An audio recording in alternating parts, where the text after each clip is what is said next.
The auctioneer's gavel came down so hard it cracked the wooden post. Sold, $40. Lydia Mercer didn't cry. She had learned a long time ago that crying only made men like her guardian feel powerful. So she stood there in the dirt, wrists bound with a length of rough rope, while the woman who was supposed to protect her counted paper bills into a stranger's calloused hand and didn't once look up to meet her eyes. $40. That was what 19 years of her life was worth to the woman who raised her. She was loaded into the back of a wagon like a sack of grain before the sun had finished rising. No goodbye. No explanation. Just the creak of wagon wheels pulling her away from everything she had ever known, toward a place called Blackstone Ranch, and a man none of the townsfolk would dare speak about above a whisper. If you've ever been treated like you were worth nothing, like your whole existence was an inconvenience to someone else, then stay with me.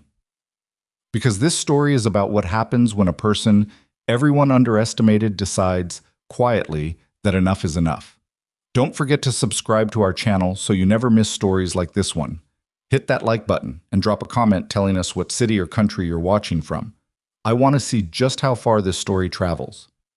Now, let's go back to that dusty morning in Wyoming, and let's meet Lydia Mercer.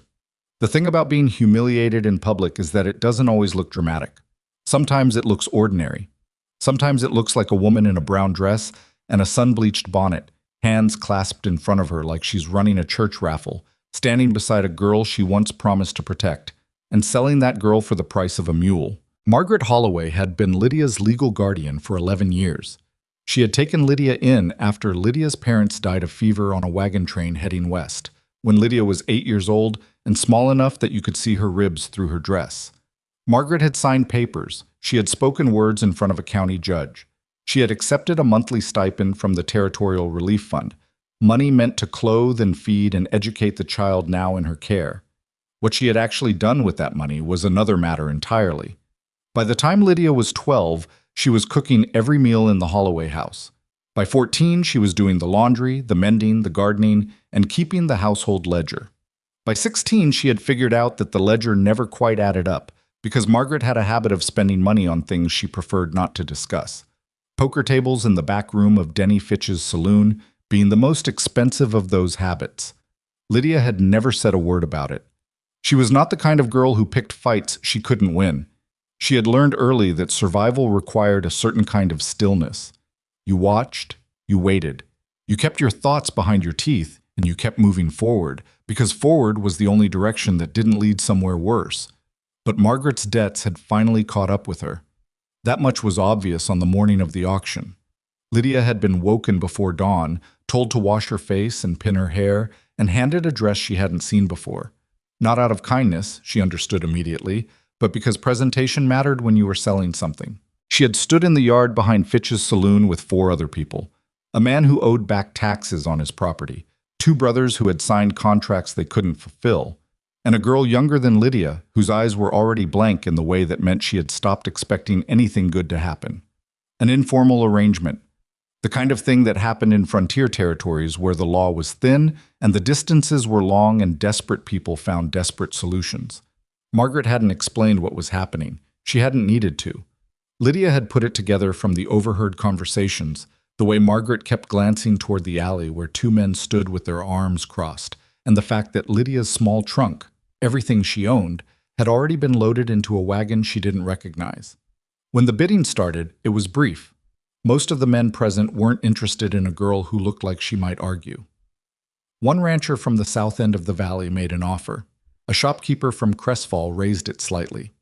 Then a third man, tall, dark-coated, with a jaw like the edge of an axe and eyes the color of winter sky, said a single number in a voice that didn't rise or fall. 40. Nobody argued with him. Margaret took the money without a word, and Lydia stood very still and thought, so this is what it feels like. She had expected to feel something shattering. Instead, she felt something harden. The tall man's name was Silas Boone. She learned that from the wagon driver, a wiry older man named Pete, who seemed to find the entire arrangement deeply uncomfortable and compensated for it by talking constantly about things that didn't matter. The weather, the state of the North Road, the particular stubbornness of a mule he used to own. Lydia sat in the wagon bed with her trunk and said nothing and listened to everything. Blackstone Ranch was 60 miles north. The land up there, Pete explained without quite being asked, was rough. Beautiful in a way that didn't care about you.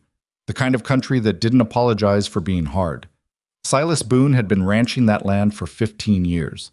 His wife, Clara, had come with him from Indiana, had helped him build the main house with her own hands, had planted the kitchen garden, had raised 5 children in a place where the nearest neighbor was 8 miles away. Clara had died 14 months ago. Influenza, fast and unfair, the way influenza always was. She had been 34 years old.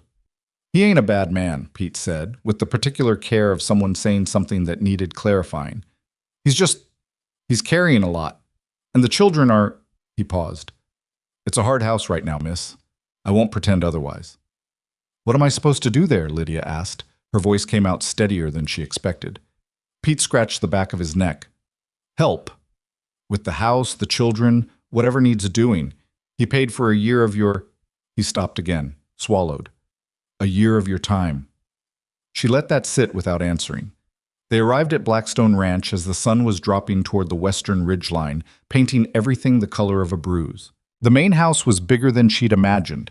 2 stories, a long porch running the front, a stone chimney that clearly hadn't been drawing well because there was a black smudge above the firebox vent. The barn needed paint. The fence along the east paddock had 2 broken posts. The kitchen garden, she could see even from the road, had gone unattended through at least 1 full season. Silas Boone was standing on the porch when they pulled up. He was taller than he'd looked at the auction, or maybe it was just that standing on his own land made him seem like part of the landscape. He was maybe 40, though hardship had a way of adding years to a face, so she wasn't sure. He wore his grief the way some men wore old coats, like he'd stopped noticing it was there, but you could see it in the way he moved. He looked at her, not unkindly, not warmly either. The way you looked at something you'd acquired out of necessity and weren't yet sure what to do with. You're the girl, he said. Lydia Mercer, she said. He nodded once. Kids are inside. I'll introduce you. There are rules. She waited. You're not their mother, he said. You're not going to try to be their mother. You help with the house. You help with the children when needed. You stay out of things that don't concern you. You clear on that? She thought about Margaret counting those bills. She thought about the other girl at the auction with the blank eyes. Yes, sir, she said. I'm clear. He turned and went inside without another word. She picked up her trunk and followed him. The 5 children were arranged in the main room with the particular stillness of people who had been told to sit and wait but weren't happy about it. Lydia took them in quickly, the way she'd learned to read rooms, fast and without making it obvious.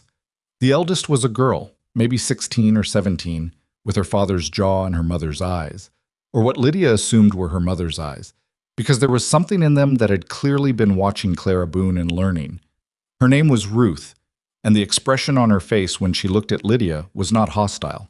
It was worse than hostile. It was measuring. She was deciding something, and Lydia had the feeling that whatever she decided would matter more than anything Silas said. Next to Ruth was a boy of about 14.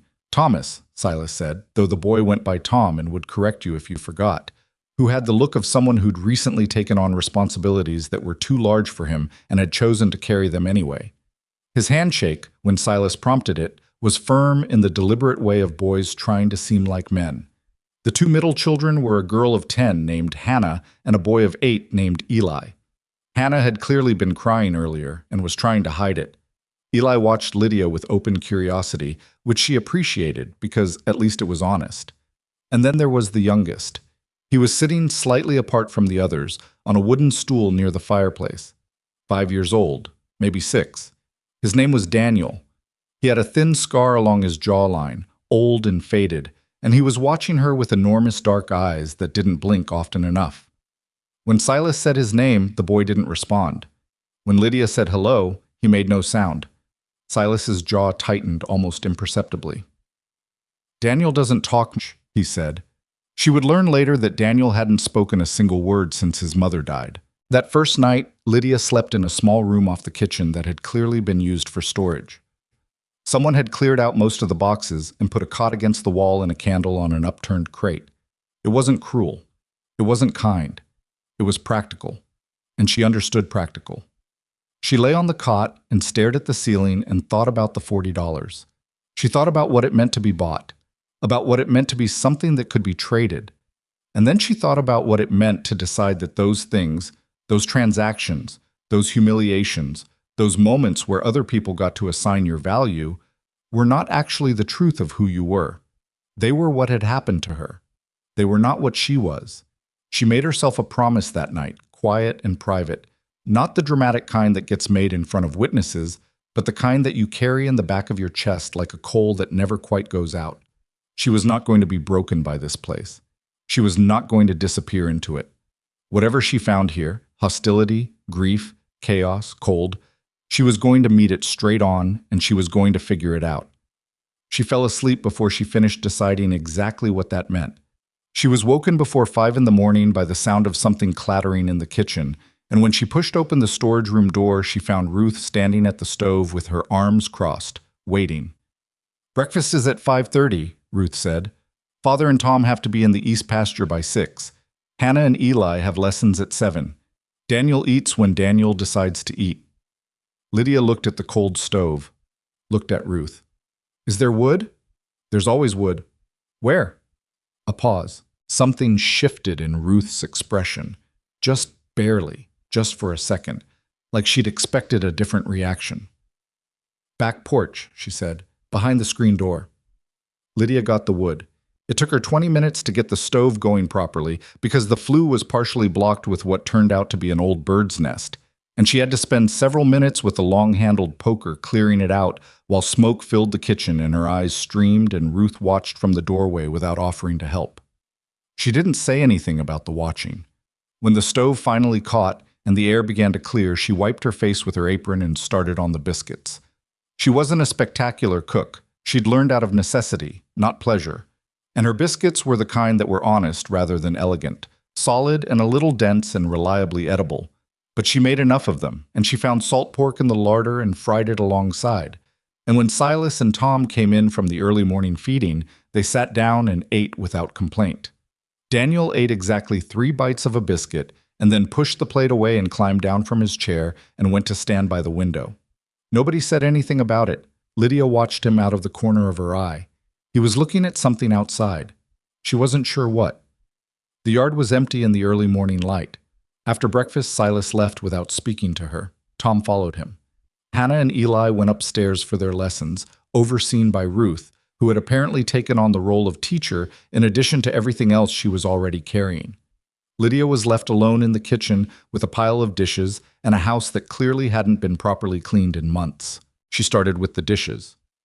Then she moved to the floors. Then she found, behind the pantry door, a handwritten list on a folded piece of paper. It was in a woman's handwriting, careful, small, the letters pressed into the paper like they mattered. A household list, mostly. What to check on Mondays, what to do before the first frost, where the extra lamp oil was kept, what each child preferred for their birthday meal, which salve worked on Eli's tendency toward ear infections, and at the very bottom, written in slightly different ink like it had been added later, a single line that stopped Lydia's breath for a moment. "Tom needs someone to argue with. Don't be afraid of him. He's testing to see if you'll stay." She folded the paper very carefully and put it in her apron pocket. She didn't know who she was talking to exactly when she thought, "I see you." But she thought it anyway.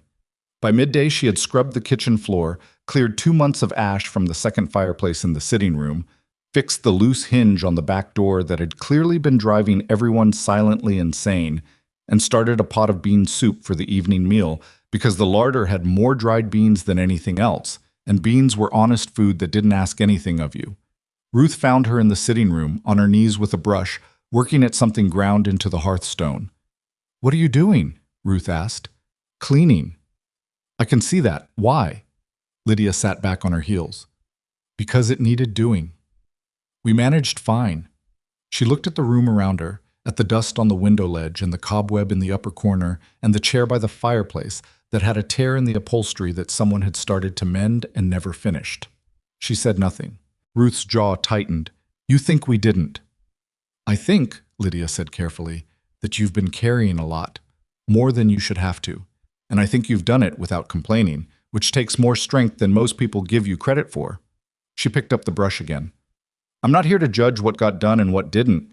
I'm here to help with what needs doing now. Ruth stared at her for a long moment, then she turned and walked away. Not a victory, not a defeat, something still uncertain, which was the most honest thing Lydia had experienced since she arrived. That evening, she set the soup on the table with the remaining biscuits and a jar of preserved peaches she'd found in the back of the larder. And when the family sat down, there was a moment, brief, almost nothing, where the table looked like what it might have once been, crowded and loud and imperfect and fed. Daniel ate half a bowl of soup, Lydia noticed, and didn't mention it, and filed it away. After supper, when she was washing the pot, Tom appeared in the kitchen doorway. He was 16, she'd revised her estimate, and he had that particular brand of teenage hostility that was really just fear wearing a hard face. "You're not going to last," he said. She kept washing the pot. "Maybe. Last woman only made it 3 weeks. There was someone before me?" "Widow from Crestfall. Said she'd help through winter." He shrugged with studied indifference. "Couldn't handle Daniel, couldn't handle Ruth. Said the ranch was too isolated." "What do you think?" Lydia asked. He blinked. Apparently nobody asked him what he thought very often. "I think," he started, then stopped, then tried again. "I think we don't need anyone. We were doing fine." She rinsed the pot and set it to dry, turned to look at him properly. He was taller than he probably wanted to be yet, still growing into his own height, and his hands were already the hands of someone who did real work. "The fence on the east paddock has 2 broken posts," she said. "I noticed coming in. Is that something that needs fixing before winter?" He blinked again, thrown. Yeah, it does." "Do you need help with it, or do you have it?" The question, the fact that it was a real question, not a test or a performance, seemed to land somewhere unexpected in him. He stood up a little straighter. "I got it," he said. "But there's a section near the creek that's harder to get to. Might need someone to hold the post while I drive the stakes." "I can do that," Lydia said. He nodded once, very slightly. Then he went upstairs. She leaned against the counter for a moment and let herself be tired. Just for a moment. Then she picked up the lamp and went to check on the storage room and found, tucked under the door, a small folded piece of paper. She opened it. It was a drawing. Crayon, careful and childish. A person standing in front of a house, and beside them, much smaller, another person with a triangle dress. The small person had a smile. She didn't know which of the children had drawn it. She never asked. She set it on the crate beside her candle and went to sleep. 2 weeks into her time at Blackstone Ranch, she found a second note in Clara Boone's handwriting, this one tucked inside the cover of a mending basket in the upstairs hall, as though it had been slipped there and forgotten, or perhaps left on purpose, a trail of breadcrumbs from a woman who'd known she might not always be there to leave them in person. Daniel learned to sign his name at 4. Show him you're learning his language, not the other way around. He knows the difference. She stood in the upstairs hall for a long moment, holding that small square of paper. Then she went to the bookshelf in the sitting room and found, after 20 minutes of searching, a slim volume, Signs and Gestures for the Hearing Impaired, published in 1878, tucked behind a Bible and a collection of farming almanacs. The spine was uncracked. She took it to her room that night. She was not a fast learner. Her hands were strong from work but not nimble, and the shapes came out stiff and uncertain. But she practiced in the lamplight after the house went quiet, sitting cross-legged on the cot with the book propped against her knees, her lips moving silently as she worked through the alphabet. On a Thursday morning, 3 weeks after she arrived, she was at the kitchen table with Daniel when she reached across and made the sign for hello. The boy went absolutely still. She made the sign again, slow and deliberate, the way the book described. Daniel looked at her hands, then he looked at her face, and something moved in those enormous dark eyes, something that had been behind glass for a long time, pressing against it from the inside. He lifted his small hand and made the sign back. She smiled at him. He did not smile back. Not yet, not quite. But for the first time since she'd arrived, he didn't look away. Silas saw it from the doorway. She didn't realize he was there until she heard the particular silence of someone trying not to make noise, and she looked up and found him watching with an expression she couldn't quite name. It wasn't gratitude, not yet. It was something more complicated than that. The look of a man who has built walls to keep grief in and is suddenly confronted with evidence that something alive is growing in the space anyway. He turned and walked back to the barn without a word. She watched him go. That evening, for the first time, he thanked her for supper. Short and gruff, more like a door opening a crack than an actual invitation. But she heard it. She was learning the language of this family the same way she was learning to sign. Slowly, with clumsy hands, making mistakes she corrected without drama, and moving forward because forward was the only direction that made sense. She did not know yet what was coming. She did not know about the blizzard, or what it would cost her, or what it would give her in return. But she knew this. Whatever happened next, she was not leaving. She had been sold. She had been moved around like a piece on someone else's board. She had been handed over like something that belonged to whoever paid for it. But this strange, broken, grieving, stubborn household on the edge of the Wyoming wilderness, this was starting to feel, in the smallest and most tentative way possible, like somewhere that had a place for her. She was going to find out what that place was. She went to sleep that night with the signing book on her chest and her hand on the drawing from the unknown child, and outside the window the first real cold of the season was moving in off the mountains, carrying snow in its teeth. She didn't know yet how much cold was coming, but she'd been cold before, and she was still here. The cold came to Blackstone Ranch the way most hard things come, not all at once, but in degrees, each morning a little sharper than the one before, the ground a little harder beneath your boots, the breath a little more visible in the early dark. Lydia had grown up in territory cold enough to know that Wyoming winter was a different animal altogether. It didn't just chill you, it pressed on you. It had opinions. She had been at the ranch for 5 weeks when the first serious frost hit, and she learned something important about the Boone family and how they responded to it. They each went silent in their own particular way. Silas disappeared into the barn before dawn and didn't come back to the house until the light was failing. Tom followed him, working with the grim efficiency of a boy who'd decided that being useful was the only language he trusted anymore. Ruth took the younger children through their lessons with her jaw set and her voice carefully even, like she was reading from a ledger rather than teaching. Hannah cried once, quietly, in the upstairs hall, and then stopped when she heard footsteps and didn't cry again that day. Eli pretended everything was fine with such determination that it was almost worse than the crying. And Daniel stood at the kitchen window and watched the frost take the last of the garden and said nothing, which was what Daniel always did, which was somehow the loudest thing in the house. Lydia watched all of it and said nothing either. She had learned, quickly, because she was good at learning things she needed to survive, that this family didn't respond well to noise. They'd had too much of the wrong kind. What they responded to, even if they didn't know it yet, was someone who showed up anyway. Someone who didn't need the situation to be comfortable before they started working. So she worked. She fixed the loose board on the second porch step that had been catching everyone's boot heel for what looked like months. She rechinked 2 sections of the kitchen wall where the cold was getting through. Not perfectly, because she'd never done it before and had to ask Pete on one of his supply runs what material to use and how to apply it, and her first attempt was lumpy and slightly uneven, but it held. She reorganized the larder, not to impose any particular order, but because the arrangement made no sense, and twice now she'd had to move 6 things to find the salt. She stitched up the tear in the sitting room chair, and it wasn't Clara Boone's stitching. She'd seen Clara's work in a mended shirt of Eli's that still hung in the upstairs closet, fine and even, but it was solid and would last. She didn't announce any of it. She didn't wait to be thanked for it. She just kept moving, and she kept her eyes open, and she kept learning. The signing book had become her evening occupation in the same way that some people read novels or wrote letters. She sat with it after the dishes were done and the children were in bed, and she practiced until her lamp oil ran low. Her hands were getting better, less stiff, more natural in the shapes, and she had started adding to what the book taught her. She watched Daniel's hands when he communicated, because he did communicate constantly, for anyone willing to pay attention, just not with words. And she cataloged what she saw. The way he tapped his sternum twice when he was anxious. The way he opened his right hand and turned it palm up when he wanted something but didn't want to ask. The way he pulled at the hem of his shirt when he was unhappy about something and couldn't make anyone understand.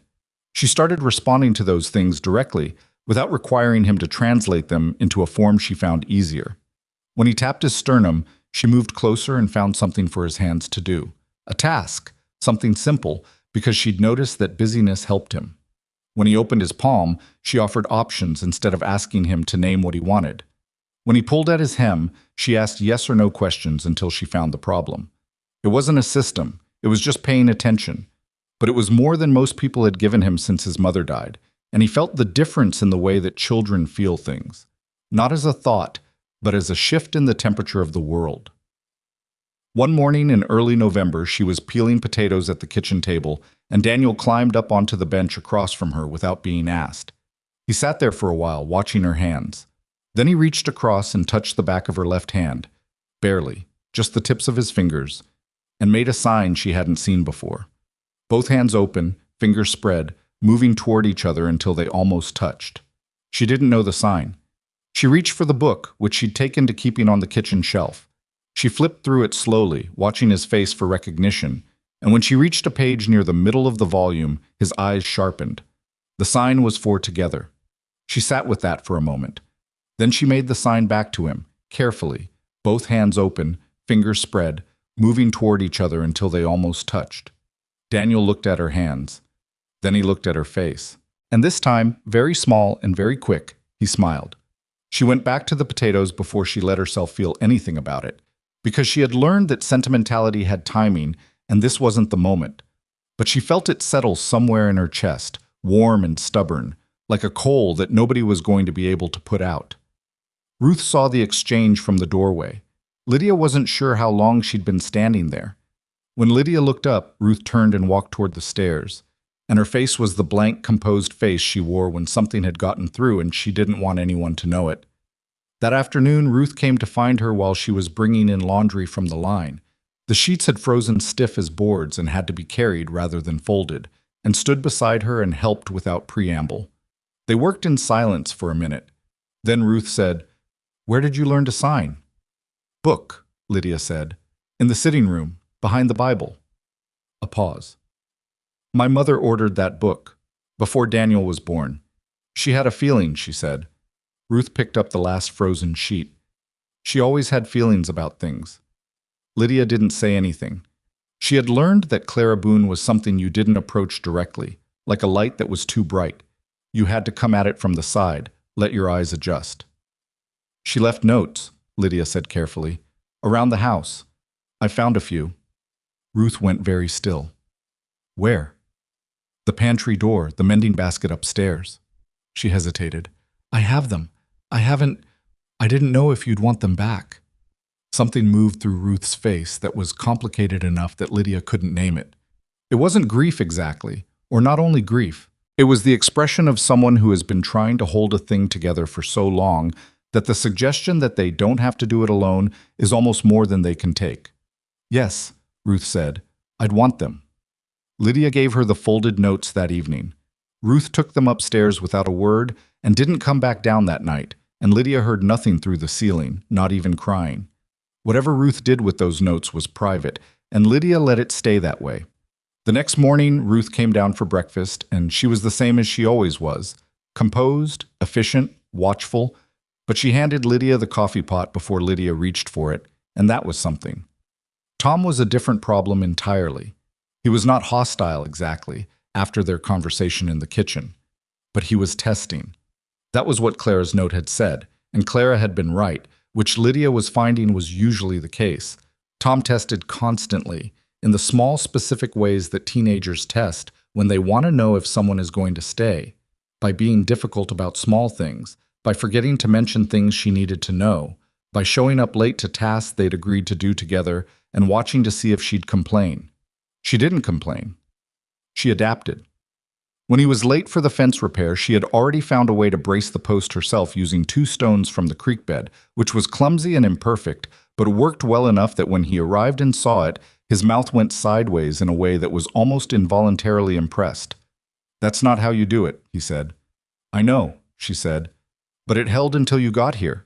He shook his head, but he picked up the mallet without further comment, and they drove the stakes together. And at one point he said, "More to the left," and she adjusted, and he said, "There." And it was the closest thing to an uncomplicated interaction they'd had since she arrived. She pushed it very slightly. "You're good at this." He shrugged. "Dad taught me." "He taught you well." Another shrug. But he stood up a little straighter, and she filed that away too. That Tom needed to hear that his father had given him something worth having, not just duties and expectations. The fence posts that needed driving were not just along the east paddock. She discovered this gradually as she learned the ranch, because Tom would not give her a complete picture, and Silas wouldn't think to, and Ruth was focused on the children and the house. The west pasture had a section near the creek where 3 posts had heaved out of the frozen ground. The gate on the barn's north face hung crooked on its lower hinge and screeched like something dying every time the wind moved it. The water trough by the east barn had a slow leak that someone had patched with pitch, and then the pitch had cracked. None of these things were catastrophic individually. Together they were a portrait of a household that had been holding itself together with the functional equivalent of string and good intentions for over a year, carrying on because stopping to fix things felt like admitting that the person who would have noticed and named them was not coming back. Lydia fixed what she could reach and told Silas directly about what she couldn't. She had not yet had a real conversation with him. He spoke to her in the way you speak to someone you've hired, brief instructions, occasional questions about the state of the larder, or whether the children had eaten. She answered the same way because she read people well enough to know that pressing Silas Boone before he was ready to be pressed would get her exactly nowhere. But she had been watching him, the same way she watched everything. He moved through his grief the way some men move through thick weather, head down, not looking up, just getting from one end of the day to the other. He was not unkind to the children. He was present with them in the physical sense, meals, occasional help with lessons, attention to their practical needs. But there was a glass between him and them, and they all knew it was there, and they'd stopped trying to press through it because pressing hurt. He loved them. She could see that. It came out in the way he checked the window when it was Hannah's turn to bring eggs from the henhouse in the dark, in the way he corrected Tom's technique rather than his effort, in the way he went up to Daniel's room every night before he went to his own and sat for 5 minutes on the edge of the boys' bed, even though Daniel was usually already asleep. He just couldn't reach them, and they couldn't reach him. And somewhere in the space between was Clara's absence, enormous and unnavigated. The first direct conversation she had with Silas that was more than logistics happened on a Wednesday in late November. She had been at the ranch for 6 weeks. She was in the barn checking on the chickens. One of the older hens had been off her feed, and Lydia had been monitoring her for 2 days. When Silas came in to check on a mare that was close to foaling, they worked at opposite ends of the barn for a while in the comfortable non-silence of people occupied with different tasks in the same space. Then the hen made a particular sound, and Lydia moved to look at her more closely and said, half to herself, "You've got something caught in your crop, don't you?" "Probably," Silas said from across the barn. "Happened last February, too. Clara used to—" He stopped. She waited. "She had a way with them," he said. His voice was carefully level, which was the voice of someone working at it. "Animals. All of them. Even the ones that didn't like people." "What did she do for the crop?" Lydia asked. Not deflecting, not pushing, just asking the question that was there to be asked. He was quiet for long enough that she thought he wasn't going to answer. Then he said, "She'd hold her against her chest, let the hen feel the heartbeat, said it calmed them down enough to let her work the impaction loose." Lydia picked up the hen, held her against her chest, and felt the frantic bird heartbeat against her sternum, and slowly, patiently, with 2 fingers, began to work at the fullness she could feel in the crop. Silas watched her for a moment. Then he went back to the mare. The hen relaxed, degree by degree, the way frightened things relax when they realize the danger isn't coming. It took almost 15 minutes, and by the end of it, Lydia's arms were tired and there was hen fluff on her coat, but the impaction had cleared and the bird's breathing had eased. "It worked," she said. "Usually does," Silas said. He was still facing the mare's stall. "She used to say animals and children were the same. They don't care what you say. They only care what you do." Lydia set the hen down gently. She was right. A long silence. Outside the barn, the wind was picking up, throwing itself against the boards with a sound like a muffled drum. "She would have liked you," Silas said. Very quiet, like he hadn't meant to say it out loud. She didn't answer that. There wasn't an answer that fit. She just stayed where she was and let the moment be what it was. And after a while, Silas said he was going to check the north fence before the light failed, and she said she'd have supper ready by 6, and that was the end of it. But it wasn't, really. Things like that don't end. They just go underground and work on you from there. She found the third note on a Thursday in the first week of December.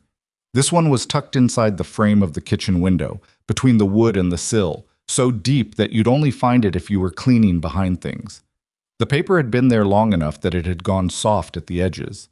If he's still going to the barn every night after supper, he's sleeping out there sometimes. He doesn't mean to worry the children. He just doesn't know what to do with himself in the house yet. Leave the lamp on in the kitchen. It'll help him find his way back. She had not known about the barn.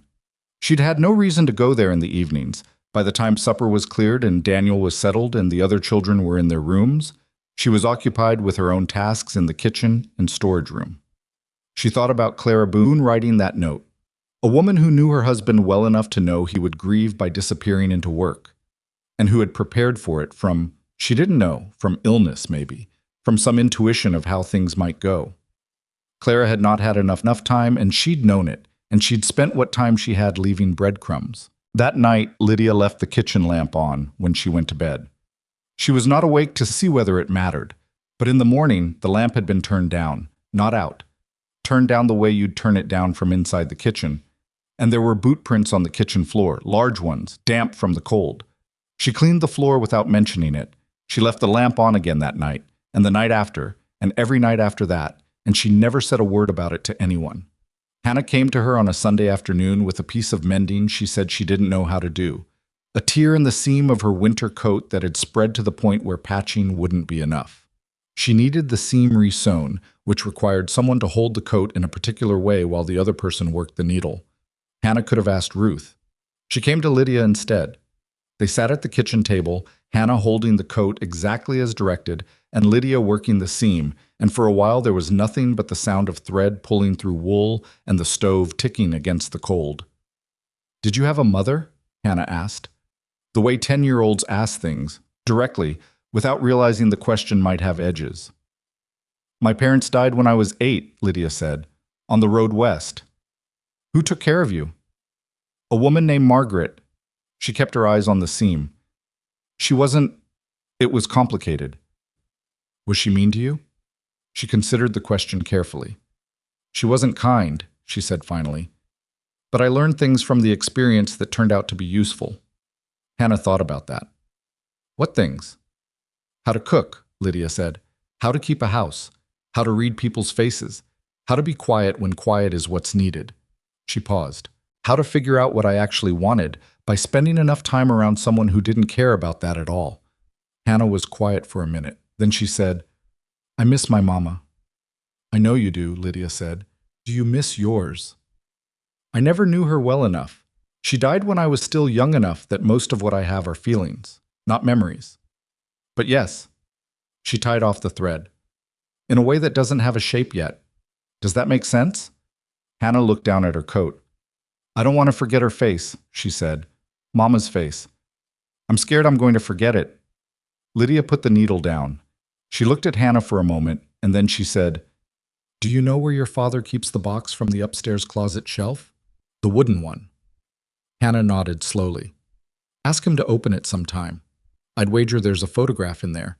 Most families who crossed into Wyoming had at least one taken, and your mother was the kind of woman who would have kept it somewhere the children could find it." She didn't know this for certain. It was a guess based on what she'd learned of Clara from the notes, and from the way the children talked about her in the careful, occasional ways they allowed themselves to. But she believed it. Hannah looked at her steadily with Clara's eyes. "How do you know what kind of woman she was?" "Because of what she left behind," Lydia said simply. Hannah didn't say anything else. But she took her coat upstairs, and 2 hours later, Lydia heard her voice through the ceiling, talking to Silas, and then Silas's voice, lower, and then a long quiet, and then what might have been the sound of a wooden box being lifted down from a shelf. She did not go upstairs. She made coffee and sat at the kitchen table with her signing book and her calloused hands and practiced the shape for remember until she got it right. Eli's situation was different from his sister's. He was 8 and he processed things horizontally rather than vertically, not by going down into them, but by moving sideways around them, keeping the difficult thing in his peripheral vision while he looked at something else. He talked constantly. He asked questions that had nothing to do with what he was actually worried about. He got into small, manageable kinds of trouble. The kind that required attention and consequences but was never serious, because the point wasn't the trouble. The point was the attention. Lydia understood this because she had done it herself at 8, in Margaret Holloway's house, where getting into small trouble was the only reliable way to make someone notice you were there. She started building time into her morning specifically for Eli. Not formal time, not scheduled, just the kind of casual proximity that allowed him to talk without it becoming a big thing. She'd be shelling beans or chopping wood or checking the water troughs, and he'd appear and start talking, and she'd listen, and somewhere in the middle of whatever he was actually talking about, the thing he really meant to say would surface for just a second and then go back under.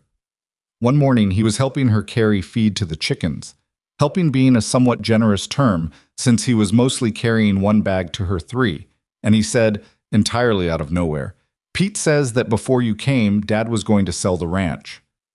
Lydia stopped walking. "He said that?" she asked. Eli shrugged, the elaborate casual shrug of someone who is not as unconcerned as they're pretending. Said he heard Dad talking to a man from Crestfall after Mama died. Said he didn't know if he could keep it going. She thought about that for a moment, about what it meant to be Silas Boone in those months after Clara died, 5 children and a deteriorating ranch and a grief you couldn't see around the edge of. It wasn't incomprehensible. It was, in fact, deeply human, and it made her respect him more rather than less. "He didn't sell it," she said. "No," Eli said, which means he found a reason to stay. Eli looked at her sideways. "Ruth says he stayed because of us." "Ruth's probably right." He was quiet for a moment, then, "Do you like it here?" She considered the question honestly, the way she'd decided to consider most things. Not the comfortable answer, but the real one. "I didn't, at first," she said. "It was very cold and nobody seemed particularly glad to see me." Eli snorted. "Ruth still doesn't." "Ruth is coming around," Lydia said, which was not entirely true but was becoming more true in increments. "And yes, I like it here. More than I expected." "Why?" She set down the feed bucket and looked around the yard. The barn, the house, the mountains beyond them with their caps of early snow, the sky that went on longer in Wyoming than any sky she'd ever seen. Everything about it was demanding. Everything about it required something from you constantly. There was no room for self-pity because the work didn't stop for it. "Because it's real," she said. "Because nothing about it is easy. So when things get better, you know it's because of what you did. Not luck. Not someone being nice to you." She picked the bucket back up. "That's worth something." Eli thought about this with the particular seriousness of 8-year-olds who are underrated as thinkers. Then he grabbed his bag more firmly and kept walking. It was not a breakthrough moment. He didn't suddenly trust her or stop getting into small trouble or start talking about his mother directly. But the next morning he came to find her before she'd finished coffee, wanting to show her something the horses were doing in the paddock that he thought was funny. And he stood beside her at the fence with their breath making matching clouds in the cold air. And that was its own thing. December came in hard. The temperature dropped faster than Pete had said it would, and the north wind that moved across the high plains was the kind that found every gap in your coat and every thin patch in your gloves. The children's lessons moved entirely inside. The animals needed more tending, which meant longer hours in the barn. The days shortened until there was barely light enough to work by before you lost it again. Lydia started doing something she hadn't planned. In the evenings, after supper, when the dishes were done and the children were supposed to be preparing for bed, she began sitting in the main room with a book. She'd found 2 boxes of them in the attic, Clara's books, a mix of fiction and farming manuals, and one battered collection of American poetry that she'd worked through twice already. She didn't announce that she was doing this. She just did it. Tom came down first. He said he needed to check something in the almanac and stayed for an hour, reading at the table while she read by the fire, and neither of them said much. Then Eli came down on some pretext or other and fell asleep on the rug. Then Hannah, who wanted help with a letter she was writing to a girl she'd met at the church in Crestfall 2 years ago and had been meaning to write to ever since. Ruth came down on the 4th night and picked up her mending and sat in the chair by the window and said nothing to anyone, which was as close to admission as Ruth was likely to get. Silas appeared on the 6th night, still in his barn coat, smelling of cold air and horses.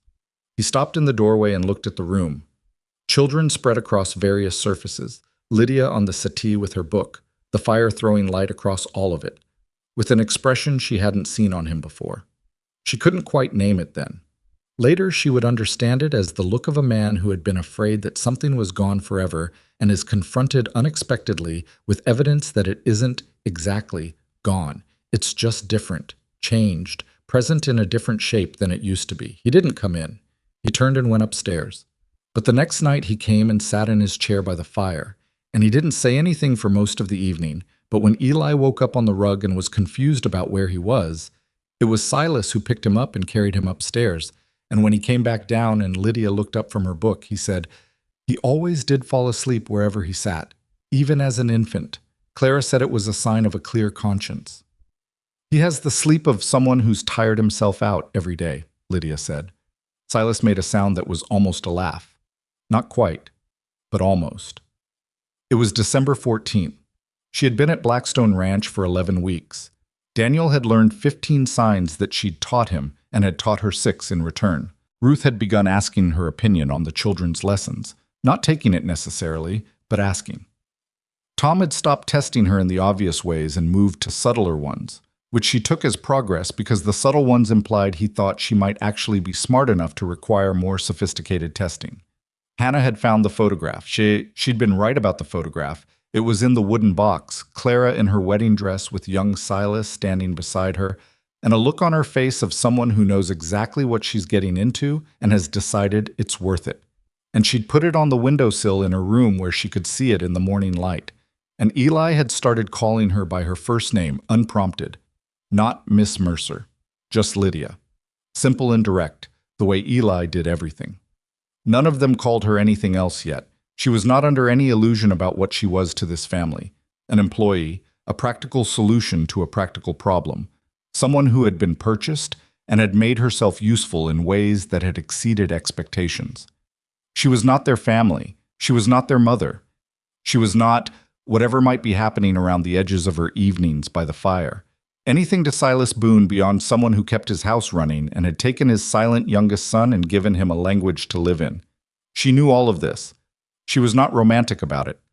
But there was something else growing in the margins of all those practical arrangements, quiet and undeniable, rooted in the accumulated weight of 11 weeks of showing up and doing the work and learning these people's specific shapes, and not flinching when those shapes were difficult. It was something she didn't have a name for yet. It lived in the space between Daniel's sign for together and the kitchen lamp left burning in the night, between Clara's handwriting on soft paper and the sound of almost laughter in the firelit room. She was not going to call it anything. Not yet. Names made things fragile, and she had learned to be careful with fragile things. What she knew was this. She had arrived at Blackstone Ranch as something that had been bought. She was starting, slowly and imperfectly and without any guarantee, to become something else. Not a possession, not hired help, not a stand-in for someone who could not be replaced. Something harder to name and harder to lose. Something like belonging. Outside, the wind picked up and sent itself against the house, and the kitchen lamp burned low in its well, and somewhere upstairs Daniel was asleep with his small hands curled at his sides, and the ranch held itself against the cold, the way things that are built right. Hold against pressure, not perfectly, not without strain, but stubbornly and without giving. The worst of the winter, though she didn't know it yet, was still ahead. The kind of cold that doesn't just test people, the kind that forces them to find out, definitively, what they're made of. She banked the fire before she went to bed and checked the kitchen window latch because it had been rattling and she'd been meaning to fix it. She added it to the list she kept in her head of things that needed doing, which had gotten shorter since she arrived but never quite reached 0, which she had come to understand was simply the nature of a working ranch. Not a problem to be solved, but a condition to be managed, day after day, with as much steadiness as you could bring to it.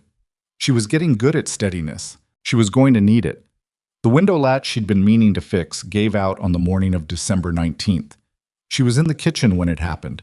The latch snapped clean off the frame, and the window swung open and let in a wall of cold air that knocked the flour canister off the counter and sent papers scattering across the floor. She caught the window before it could bang against the outside wall, and stood there holding it shut with both hands, looking out at the sky. What she saw made her go still. It wasn't the color of a normal winter sky. It was the color of a bruise that goes all the way through something, not on the surface but in the tissue, deep and spreading. The clouds to the north were stacked so high and so dark, they looked like a mountain range that had grown overnight, and the air coming off them was not just cold. It was the particular cold that has weight to it, that presses on your skin and makes the hairs on the back of your neck stand up for reasons your body understands before your mind catches up.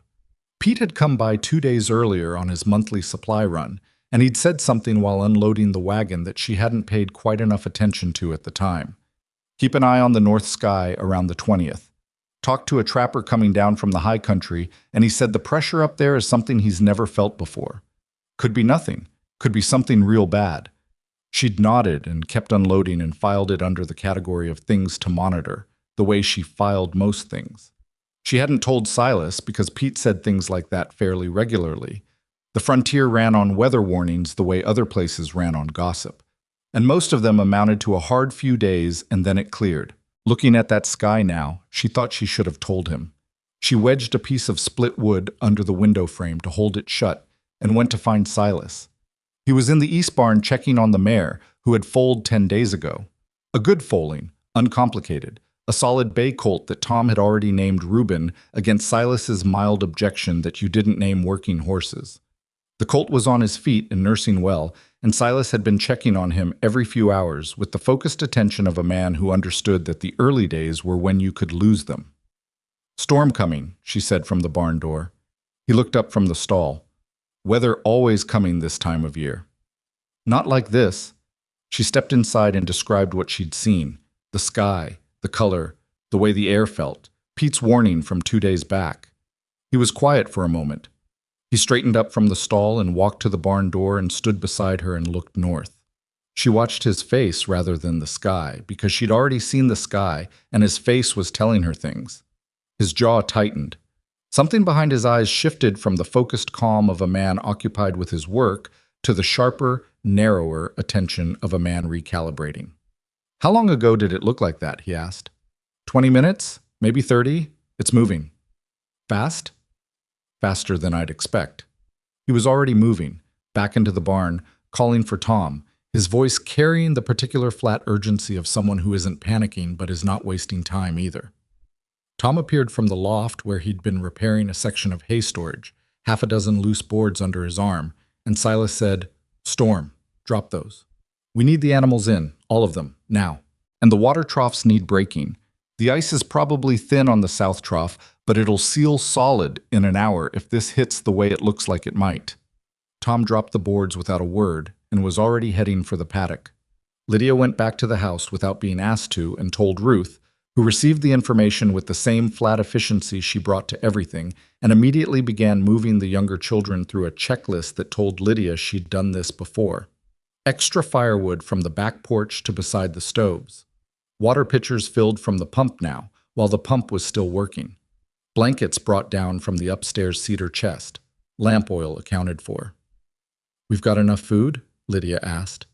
3 weeks, easy," Ruth said, without looking up from what she was doing. "Mama always kept us at 3 weeks. I've kept it the same." A pause that had something complicated in it, pride and grief tangled together. "It's the water that gets difficult if the pump freezes.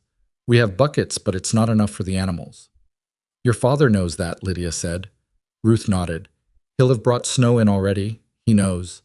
She paused again, and this time the pause had something different in it, something younger than her usual composure. "He knows what to do. He's done this before." She was reassuring herself as much as stating a fact. Lydia didn't point that out. Hannah and Eli were quiet in the particular way children go quiet when they can feel the adults around them operating at a different frequency. Not scared exactly, but attuned, their bodies picking up the signal even when the information hadn't been given to them directly. Eli carried wood without being asked and didn't drop any of it, which was not his usual record. Hannah sat with Daniel at the kitchen table and drew with him, keeping him occupied and close, which was more than Lydia had thought to do and made her think better of Hannah in an involuntary way. The storm hit at 2:30 in the afternoon. It didn't build gradually. 1 hour the sky was that terrible bruise color, moving and churning, and the wind was picking up in gusts that threw themselves against the house and rattled the wedged-shut kitchen window. And then, as though something had made a decision, it arrived all at once. a wall of white that reduced visibility to nothing in the span of about 30 seconds, and a sound that Lydia had never heard before and would not forget. A sustained roar that was not quite wind and not quite silence, but something between them, the sound of a world being erased. The temperature dropped 15 degrees in an hour. She felt it in the walls of the house, felt the cold pushing through the chinking she'd repaired and through the spots she hadn't gotten to yet. The fire in the main room stove needed feeding every 40 minutes instead of every hour. The kitchen stove ran hotter to compensate for what the cold was pulling out through the walls, and she adjusted, feeding it more carefully to keep it consistent rather than letting it spike and cool. By 4 o'clock, the visibility was zero. She could not see the barn from the kitchen window. She could not see the porch rail from the back door. There was only white, moving and dense and absolute. Silas and Tom came in at 4:30, covered in snow, their faces raw and red, their boots leaving puddles on the kitchen floor as the snow packed into the lacing started to melt. They'd gotten all the animals in. The water situation was managed as best it could be. The barn's emergency rope line, a heavy rope strung between the house and the barn door specifically for whiteout conditions, something Silas had put up after a bad storm 4 years back, was tied and checked. "We're set," Silas said. He said it to the room, and Lydia understood it was meant for all of them. The children watching from the main room doorway, Ruth with her hands still in motion at the counter, Daniel beside Hannah on the bench with his small hands folded in his lap. They ate supper early because the light was failing fast, and Lydia didn't want to be moving around the kitchen with lamps if she could help it. Bean soup again because it stretched and it was hot, and it required both hands to hold the bowl, which gave everyone something to do with the nervous energy that was filling the room, whether anyone acknowledged it or not. Biscuits. Dried apple preserves that Hannah had helped her put up 3 weeks ago, which felt like a long time, and also no time at all. Eli ate quickly and kept looking at the window. Tom ate slowly and looked at his father, checking something, some internal read he was taking. Ruth ate without appearing to taste anything. Hannah fed Daniel small pieces of biscuit in the methodical way she'd discovered worked better than leaving him to manage his plate on his own when he was anxious. Silas ate and said nothing and looked at the rope line out the north window, visible only because Lydia had tied a strip of red cloth to it at arm's length from the house. Something she'd done without thinking much about it, back when she was checking the window. A practical reflex from some accumulated store of cold country sense she hadn't known she had. "Good thinking," he said when he saw it, meaning the cloth. She nodded. After supper, she got the children settled. This was not simple. Eli didn't want to go upstairs, which was colder than the main floor, and Hannah wanted to bring Daniel to her room because she said he'd be scared alone, which was probably true, but also probably about Hannah. Lydia negotiated a compromise. The 2 younger children could bring their bedding down to the main room and sleep near the fire, which would keep them warmer anyway, which was practical and not a reward for the reluctance, as she was careful to make clear. Ruth took her own bedding to the settee without comment, which Lydia took as Ruth deciding that someone sensible needed to be on this floor tonight.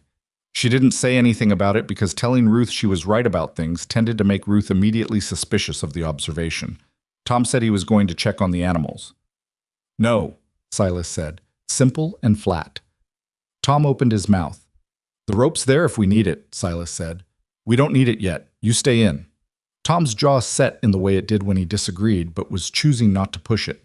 He went to the table and picked up the almanac and read, or pretended to. She got Daniel settled first. He was not frightened in the way Eli was frightened, not surface agitated, not visible in that way. He was the other kind of frightened, the inward kind, the kind that made him very still and very separate, like he was drawing himself back behind his own eyes. She sat with him on the floor near the main room fire, and she made the sign for here, both hands pressing down gently, and then the sign for safe. And then she held both hands open in front of her, palm up, an invention, not from the book, just something that had become their own signal, meaning, "I'm right here, I'm not going anywhere." He looked at her hands for a long moment. Then he put his small palms on top of hers. She stayed until he fell asleep, which took a long time, longer than usual, the storm outside loud enough to hear even through the walls. The trouble started at 7 minutes past 11.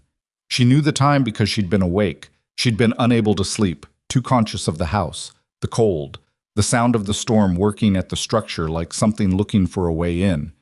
and she'd checked the kitchen clock when she heard the back door. Not the wind.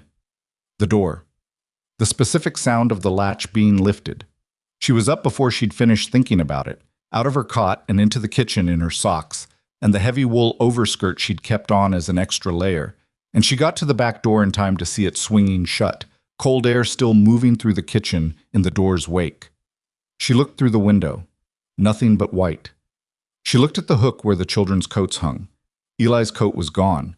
Her stomach dropped so fast it was physical, like stepping off a ledge. She grabbed her coat from its hook and her boots from beside the stove where she'd left them to stay warm, and she was shoving her feet in while she was already moving to the main room where Eli's bedding was a tangled heap with no Eli in it, and Hannah was still asleep, and Daniel was a small motionless lump, and Ruth was sitting up on the settee looking at her with wide, fully awake eyes. "Eli," Lydia said. Ruth was on her feet immediately. "How long ago?" "Seconds. I heard the door." She was already lacing the second boot. "Get your father." She didn't wait for Ruth to respond. She went to the back door and looked out, and the rope line was right there, 2 feet from the door, its red cloth marker barely visible in the white. She grabbed it with both hands and pulled it, checking the tension. Still solid, still anchored at the barn end. She thought about waiting for Silas. She thought about it for 3 full seconds, which was how long it took her to calculate the distance to the barn, Eli's age and size, how long he'd been out, and what the temperature had done since supper. Then she stopped thinking about waiting and started moving. The rope was everything. Without it, she would have been lost in 15 steps. The whiteout was absolute, no landmark visible, no horizon, no up or down that her body could verify. She kept both hands on the rope and moved hand over hand, and the wind hit her like something with malice in it, not just cold but directed, finding the gaps at her collar and her wrists and driving in. She ducked her chin to her chest and moved. 10 steps, 20. She could feel the barn before she could see it. The slight break in the wind pressure, the sense of something large and solid ahead of her, and then her boot hit the barn's plank siding and she moved along it to the door. The door was cracked open. Not much. Enough. She pushed it wide and got inside and pulled it shut behind her and stood in the dark of the barn, listening. The storm was still audible even here, a sustained muffled roar through the walls and roof. The animals were restless. She could hear the horses moving in their stalls, the particular nervous shuffle of animals that can feel bad weather in their bones. The new colt, Reuben, made a sound that was almost a question. The milk cow shifted and blew. And then, from the far corner, where the hay was stacked deepest against the north wall, she heard something that wasn't an animal. She moved toward it, hands out in the dark, and found the lamp on its hook by the door, and got it lit.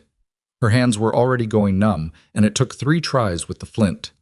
When the light came up, she moved toward the corner. Eli was there.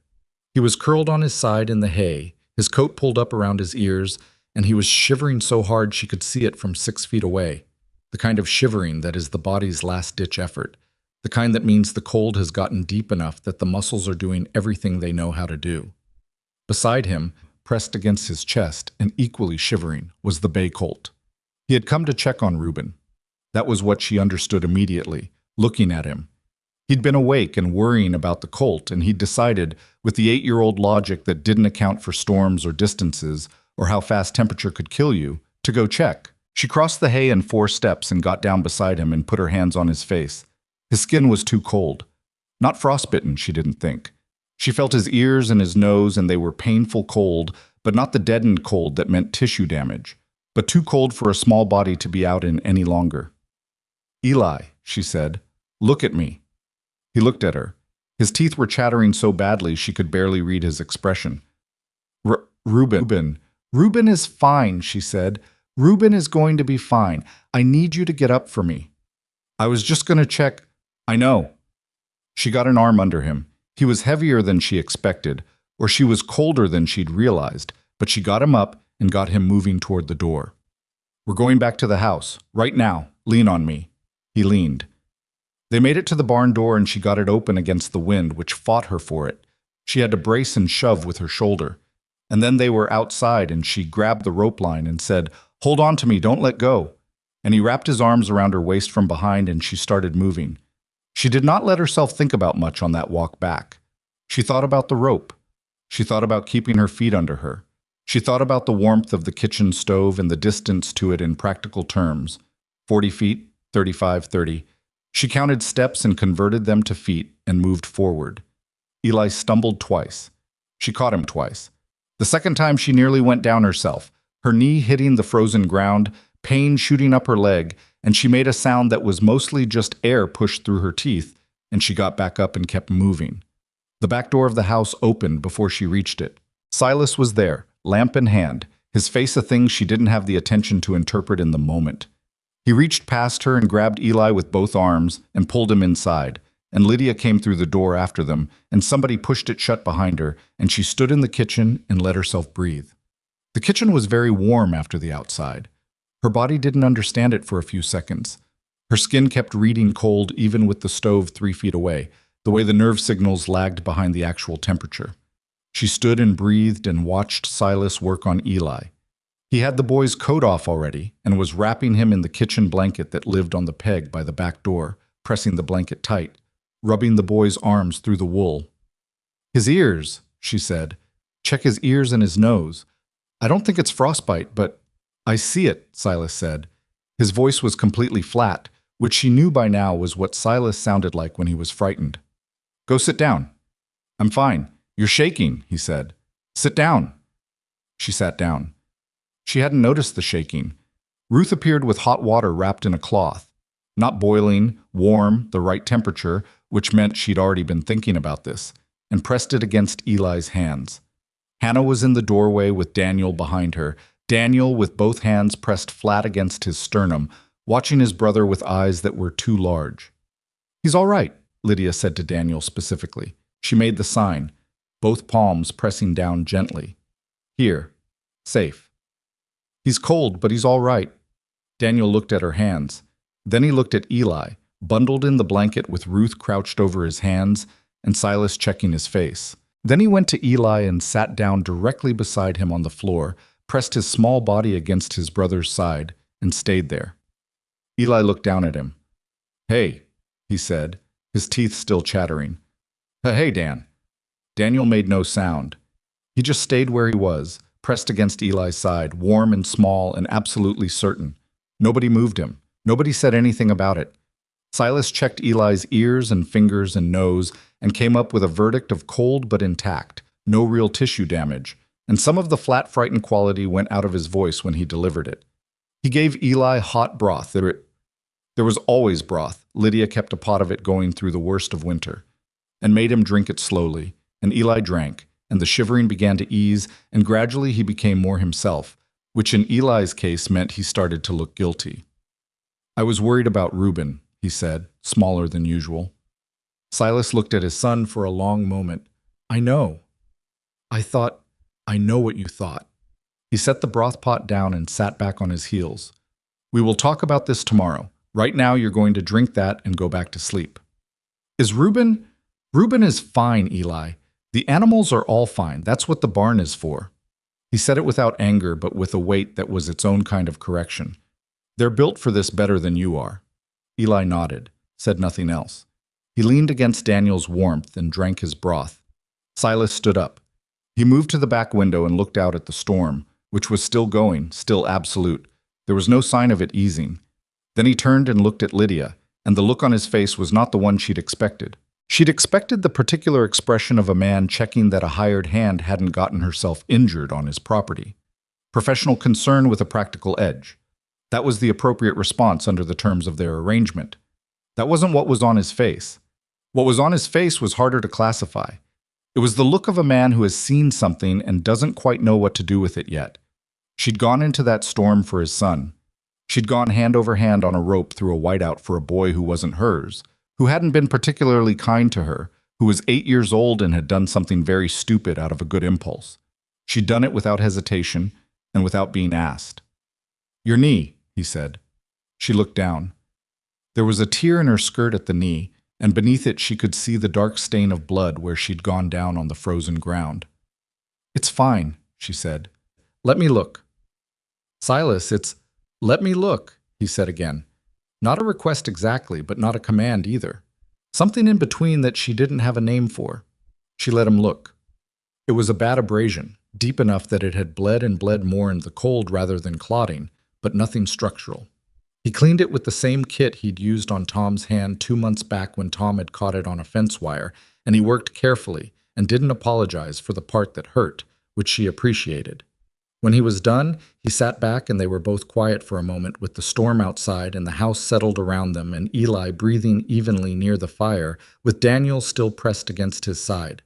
Both of them asleep now. Hannah watching over them from the settee with Ruth at the other end. "You didn't have to go," he said, low enough that it was for her. "Yes, I did," she said. He looked at her. "You could have woken me first." "Maybe. But I heard the door and I knew immediately, and by the time—" She stopped, started again. "By the time I went through the math of waking you and getting you up and getting outside, every second was a second more in the cold. And I knew what the rope was for. I could get there faster." He was quiet. "I'm not trying to take credit for a decision," she said. "I'm explaining the logic." "I know you are," he said. "That's not—" He stopped. Rubbed his face with one hand, a gesture she hadn't seen him make before, too unguarded for him, and she looked away slightly to give him the room for it. "What I'm trying to say, you don't have to say anything. I'm trying to say thank you," he said. Roughly, like the words were taking some effort to get out, not because he didn't mean them, but because he did. And meaning things cost Silas Boone in ways it cost people who'd spent a long time keeping their costs down. Not as an employer, as— He stopped again. She waited. He didn't finish the sentence, but she heard what was in the place where the finish would have been, and she thought that was enough for now. Probably more than enough, more than she'd expected from him, and she'd learned to measure Silas by what was reasonable to expect and be genuinely surprised by what exceeded it. "Go to sleep," he said. "Storm hasn't—" "I'll watch it. Go to sleep, Lydia." The first time he'd used her name, she noted it without making anything of it in the moment, the way you note something you'll think about later, when you have the space for it. She went to her cot. She did not sleep immediately. She lay and listened to the storm and to the house. Silas's chair on the main room floor, the occasional movement that told her he was up checking the fire, the sound of the children breathing. She listened to it the way you listen to something you've been afraid of losing, even if you hadn't known until very recently that it was yours to lose. The storm ran for 2 more days. They were not comfortable days. The temperature in the upstairs bedrooms dropped enough that the children moved to the main floor entirely, and the house became a single warm room in a way that was simultaneously very close quarters and somehow easier than the space had been before. You couldn't keep your distance in 40 square feet.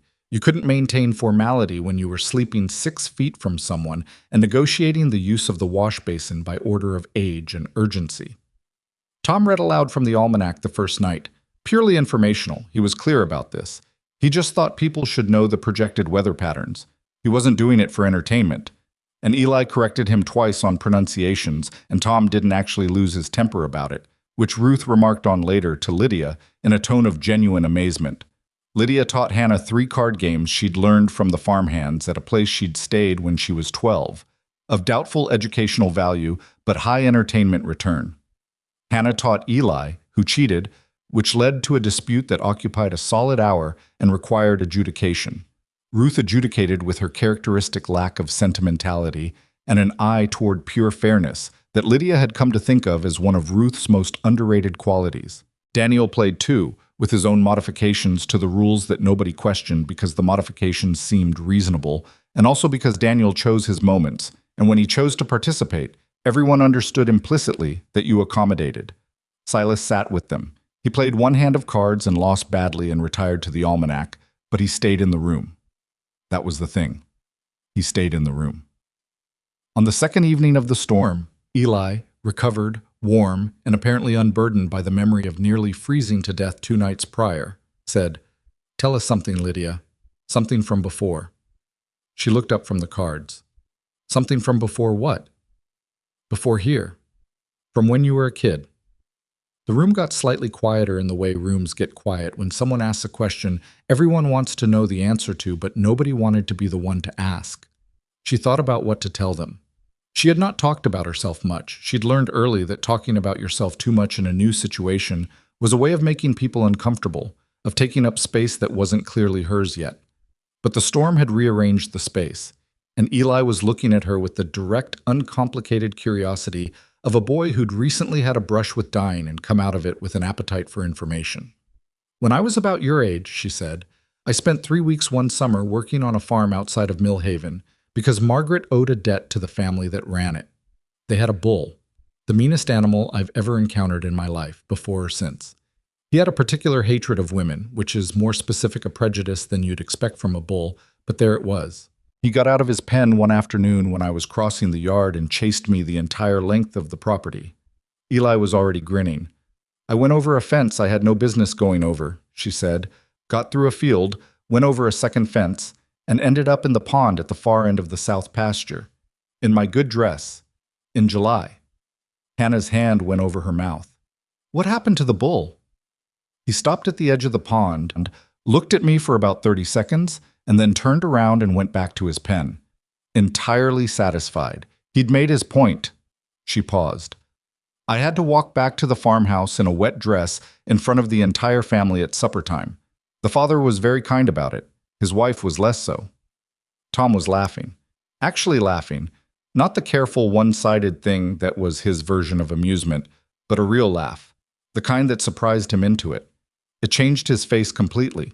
She could see, in that unguarded moment, what he would look like in 5 years, when the deliberate hardness had settled into something more earned. Ruth was smiling. Not a large smile, not a performance, just a real one that she hadn't bothered to suppress in time. And Silas, in the chair by the fire, was looking at her with an expression she'd started to recognize. The one she'd tried to name the night Eli came in from the storm and hadn't been able to. She could name it now, or at least she could name what it was made of. Relief. Gratitude.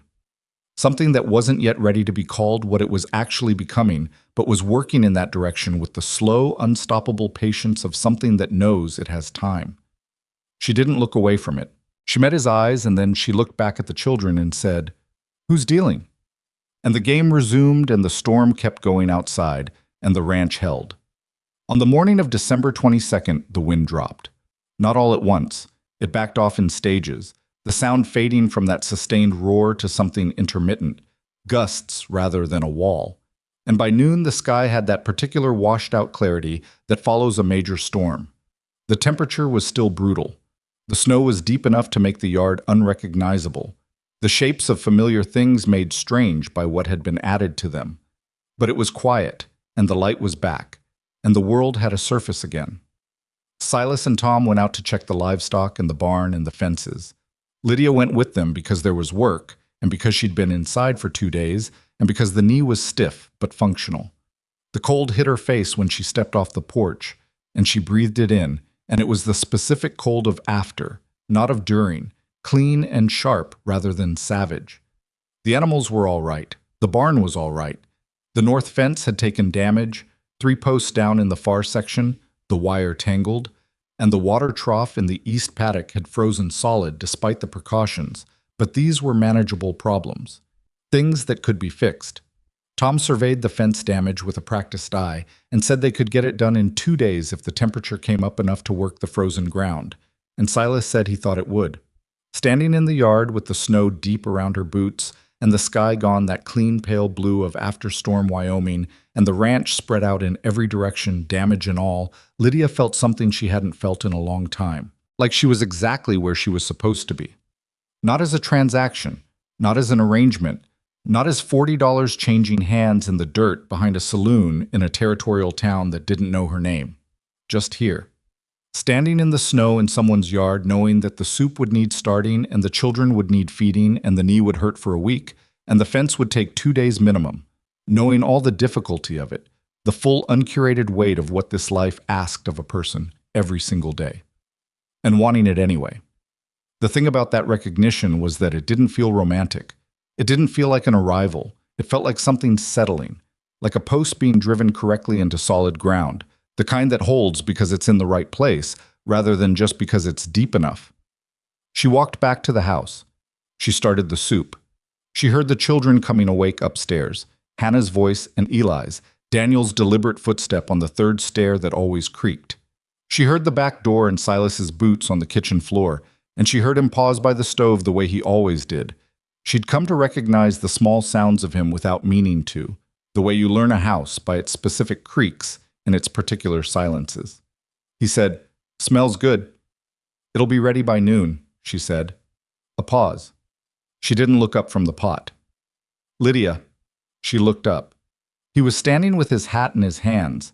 She'd never seen him stand like that, hat often held, the gesture of a man who's decided to say something he's been deciding about for a while. His face was the face of Silas Boone, which was not an easy face to read, but she was getting better at it. "I don't know what the right word is," he said, "for what you are to this family now. I don't know if there is one." She waited. "But I want you to know. I see what you've done here, not just in the storm, all of it." He turned his hat once in his hands. "I want you to know I see it." She looked at him for a moment. Then she said, "Thank you." He nodded, put his hat back on, went back to the door to pull his coat off. She turned back to the soup. Outside, the sky was pale and clear, and the snow was very white, and the ranch was very quiet, and the soup smelled like something worth coming home to. The north fence took 3 days, not 2. The ground was harder than Tom had estimated, and on the second day a secondary cold front pushed through. Not another blizzard, nothing close, just a hard, mean cold that made the work slower and the hands less reliable and required more stops than either of them wanted to take. Silas drove posts and Tom ran wire, and Lydia brought hot coffee out at mid-morning and again at mid-afternoon, walking the quarter-mile from the house in her heaviest coat with a wrapped pot tucked against her side to keep it from losing heat. She didn't have to do that. There was no practical requirement for it. But she did it, and neither of them commented on it. And by the third day, Tom had started timing his breaks to when he expected her, which she noticed and chose not to find amusing in front of him, because Tom's dignity was still a delicate instrument. January came in the way January always came to that part of Wyoming, relentlessly, without apology, making no promises about February. The days were short and the work was long, and the house had settled into a rhythm that was not comfortable in any soft sense of the word, but was functional, and more than that, was genuine. Things happened the way they happened because the people in the house had worked out, through friction and adjustment and occasional argument, what worked and what didn't. Ruth had started coming to Lydia with questions, not often, and not about anything she'd concede to being uncertain about, but there were moments, over the mending, over the meal planning for the week, where Ruth would ask something in a way that was technically informational, but was actually something closer to consulting. Lydia answered every time without making it into anything. She understood that Ruth asking at all was its own kind of trust, and that drawing attention to it would be the surest way to end it. Hannah had taken to drawing portraits. She'd always drawn, Lydia knew, but these were different, more deliberate, more studied. She drew the children in the ranch yard, drew the mare and Reuben in the paddock, drew her father standing at the north fence in his long coat. She drew Clara once from the photograph on her windowsill, and when it was done, she came downstairs with it and held it for a long time, and then asked Lydia if she could have a frame for it. They'd found one in the attic, narrow pine with a crack in one corner that Lydia fixed with a piece of hide glue Tom had in the barn. Hannah put the drawing in the frame and put the frame on the mantel in the sitting room, where it stayed. Silas looked at it the first evening it was there. He stood in front of it for a while with his coffee and said nothing. Hannah watched him from the doorway. He reached out and straightened the frame very slightly. It had been perfectly level, but the gesture was something other than practical. And then he went to his chair and picked up his almanac. Hannah came to sit beside Lydia on the settee, and she was very quiet for the rest of the evening, but it was the satisfied quiet of someone who'd done something right. Eli's close call in the storm had produced, after the initial drama faded, a kind of practical reckoning in him that Lydia hadn't expected. He was still Eli, relentless, curious, constitutionally unable to be quiet for more than 20 consecutive minutes. But there was something different underneath it. He'd felt the cold in the way you only really feel cold when it's genuinely trying to get you, and that knowledge had settled in him as a physical memory that he couldn't talk himself out of. He was more careful. Not careful in the obvious, performative way of a child who's been scared into compliance, but careful in the small ways. The way he checked the sky before going outside. The way he mentioned where he was going before he went. The way he'd taken to telling Daniel specifically, because Daniel tracked people in the house and noticed when someone was missing before anyone else did. Daniel was a different person than the boy Lydia had met in October. Not unrecognizably so. He was still quiet, still separate, still not speaking in words. But the quality of his quiet had changed. When she'd arrived, his silence had been the silence of a child who had folded himself up as small as possible and was waiting for something bad to finish happening. Now it was something else. More inhabited. More like a choice than a response. He had taught her 11 signs she hadn't found in any book. Personal ones, invented between the two of them out of necessity and repetition. A tap on the left wrist that meant, "I'm tired, but I don't want to go to bed yet." Both hands pressed flat to his chest and then opened outward like releasing something, which she'd come to understand meant, "I want to tell you something, but I don't have the sign for it." The specific way he'd look at her and blink slowly when he agreed with something, which was so subtle she'd almost missed it the first 30 times. And then one day it had suddenly been obvious, and she couldn't imagine how she'd ever not seen it. He was, she had understood over the months, one of the most communicative people in the house. He just communicated in a register that required you to slow down enough to receive it. She was thinking about all of this, the fence and the coffee, and Ruth's questions and Hannah's drawing and Daniel's signs, on an afternoon in the 3rd week of January when she heard a wagon on the road. She was in the kitchen, hands in bread dough, and the sound came faintly through the back window that she'd properly fixed in January with a new latch and a piece of trim board she'd cut herself. She didn't think much about it at first. Pete made his supply run, occasionally other traffic passed on the road, and she was focused on getting the timing right for the bread, because the stove was running hotter than usual, and she'd burned a batch 2 days ago, and Ruth had not said anything about it, which was somehow worse than if she had. But the wagon didn't pass. It slowed. And then it stopped. She heard the horse. She heard the creak of someone climbing down from the seat. She heard footsteps on the frozen ground coming toward the house, and something in the sound of those footsteps, the particular confident precision of them, the rhythm, made her hands go still in the dough. She knew that walk.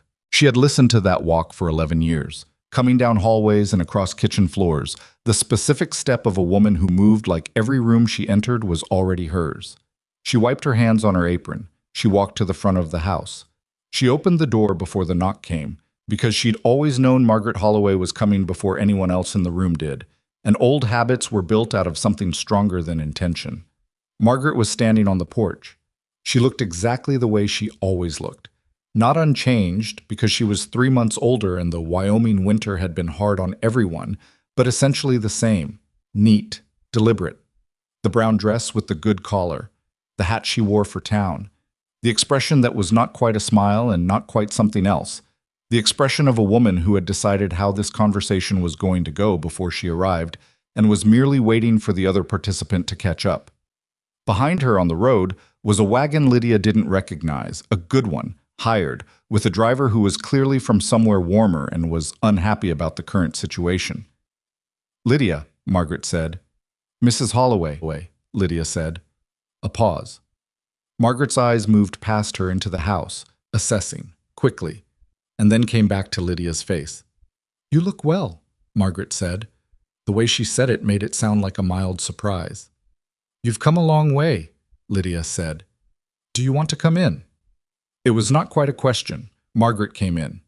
Lydia led her to the sitting room, not the kitchen, not the warm, informal place where the family actually lived, but the more formal room at the front, the one that was used for company. She did this on instinct, and she didn't examine the instinct until later, but it was the right decision. The sitting room was where you put things that were visiting, not staying. Margaret sat in the chair by the window and looked around the room and saw the drawing on the mantel, and the repaired hearth, and the mended chair, and the curtains that Lydia had washed and rehung in November. She saw all of it and processed it with the fast, frictionless assessment that was Margaret's actual gift. She was not stupid, Margaret, which was something Lydia had always been careful to remember. Underestimating her was the kind of mistake you only made once. "You've done well here," Margaret said. Lydia sat across from her, did not offer coffee, did not fold her hands in her lap. She sat the way she'd learned to sit in the months on Blackstone Ranch, like she belonged to the chair rather than being permitted in it. "Why are you here, Mrs. Holloway?" she said. Margaret's expression shifted. Not much, but Lydia caught it. She'd expected something more deferential. She'd expected, Lydia understood, the girl she'd sold. I've come to offer you a way out, Margaret said. She reached into the bag at her side and produced an envelope, which she placed on the small table between them. There is a position available in Cheyenne. A good family, well established, household management, good wages, proper wages, not, she paused, choosing her word, arrangements, a room of your own, the kind of life that suits a young woman of your abilities. Lydia looked at the envelope, did not reach for it. The family I mentioned pays $40 a month, Margaret continued, in cash, not in obligation. You could save enough in 2 years to have genuine options, property, education, things that are actually yours. She tilted her head slightly. Things a ranch in the middle of nowhere run by a man who can barely keep his fence posts in the ground cannot give you. The fence posts. Lydia almost smiled. And your debt in this matter, she said. What becomes of it? Margaret's expression didn't change. Consider it settled. I have my reasons for wanting this resolved cleanly. What reasons? That's my business. It was my life, Lydia said. So I'm going to ask you to make it my business too. Something moved through Margaret's face. Not guilt exactly. Margaret was not built for guilt the way most people weren't built for flight. It simply wasn't in her architecture, but something. A flicker of something that might have been awareness of what she'd done, if it had been allowed to fully form. The Territorial Relief Board, she said after a moment, they're doing an accounting of how the stipend money was allocated over the years. Her voice was very level. It would be better if the girl in question was visibly situated in respectable circumstances, not this. And there it was. Lydia sat with it for a moment, feeling the shape of it. Margaret hadn't come out of generosity or even out of something as honest as guilt.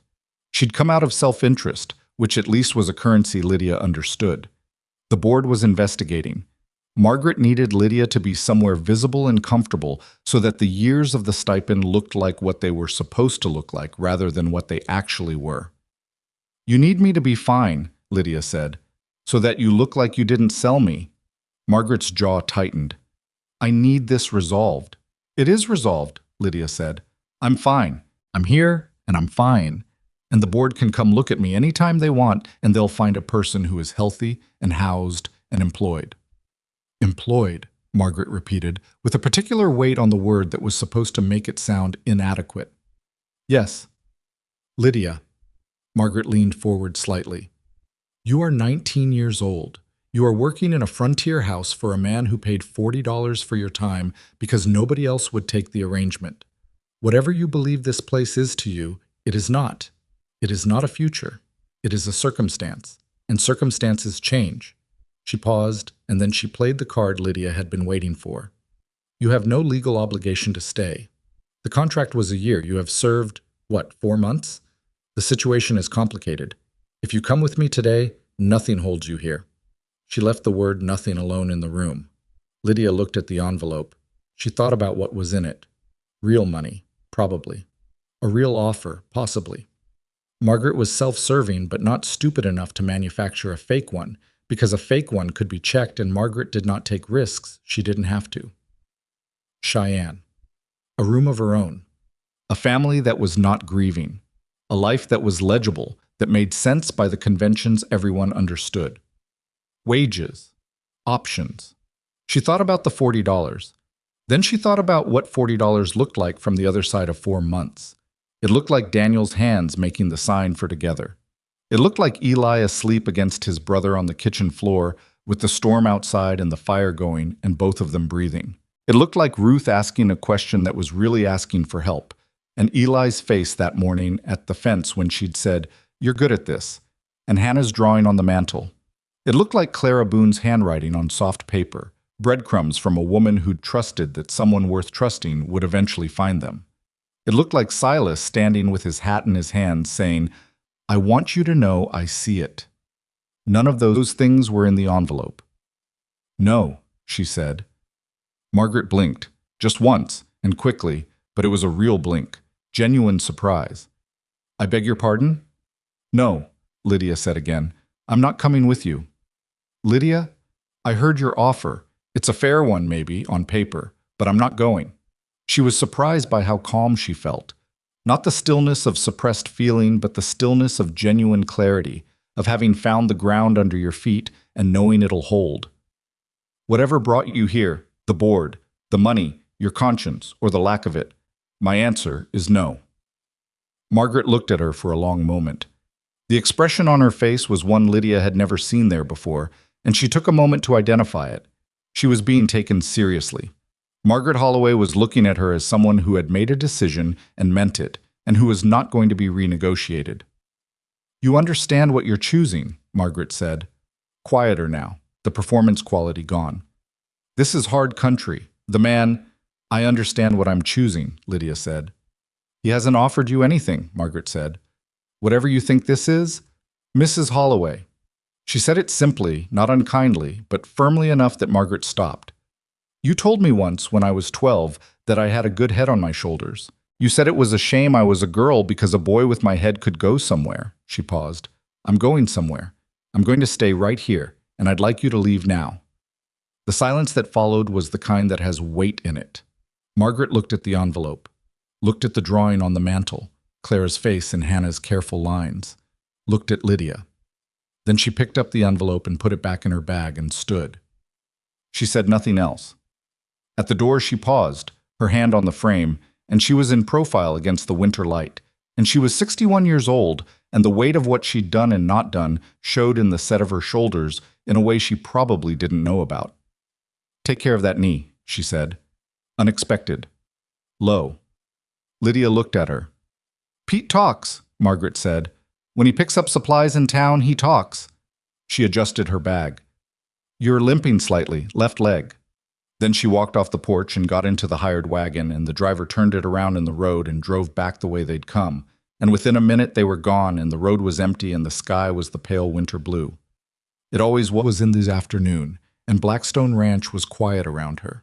She stood on the porch for a moment longer. Her knee was aching. It always ached in the cold. The deep abrasion had left a stiffness that the cold found and held on to. She'd been compensating for it without quite realizing, apparently obviously enough that even Margaret had caught it. She went inside. She went back to the kitchen and looked at the bread dough, which had been sitting long enough that it had developed past where she'd left it, and she punched it down and reshaped it and put it in the pan and decided it would be fine. Bread could carry a certain amount of neglect if the rest of the process was sound.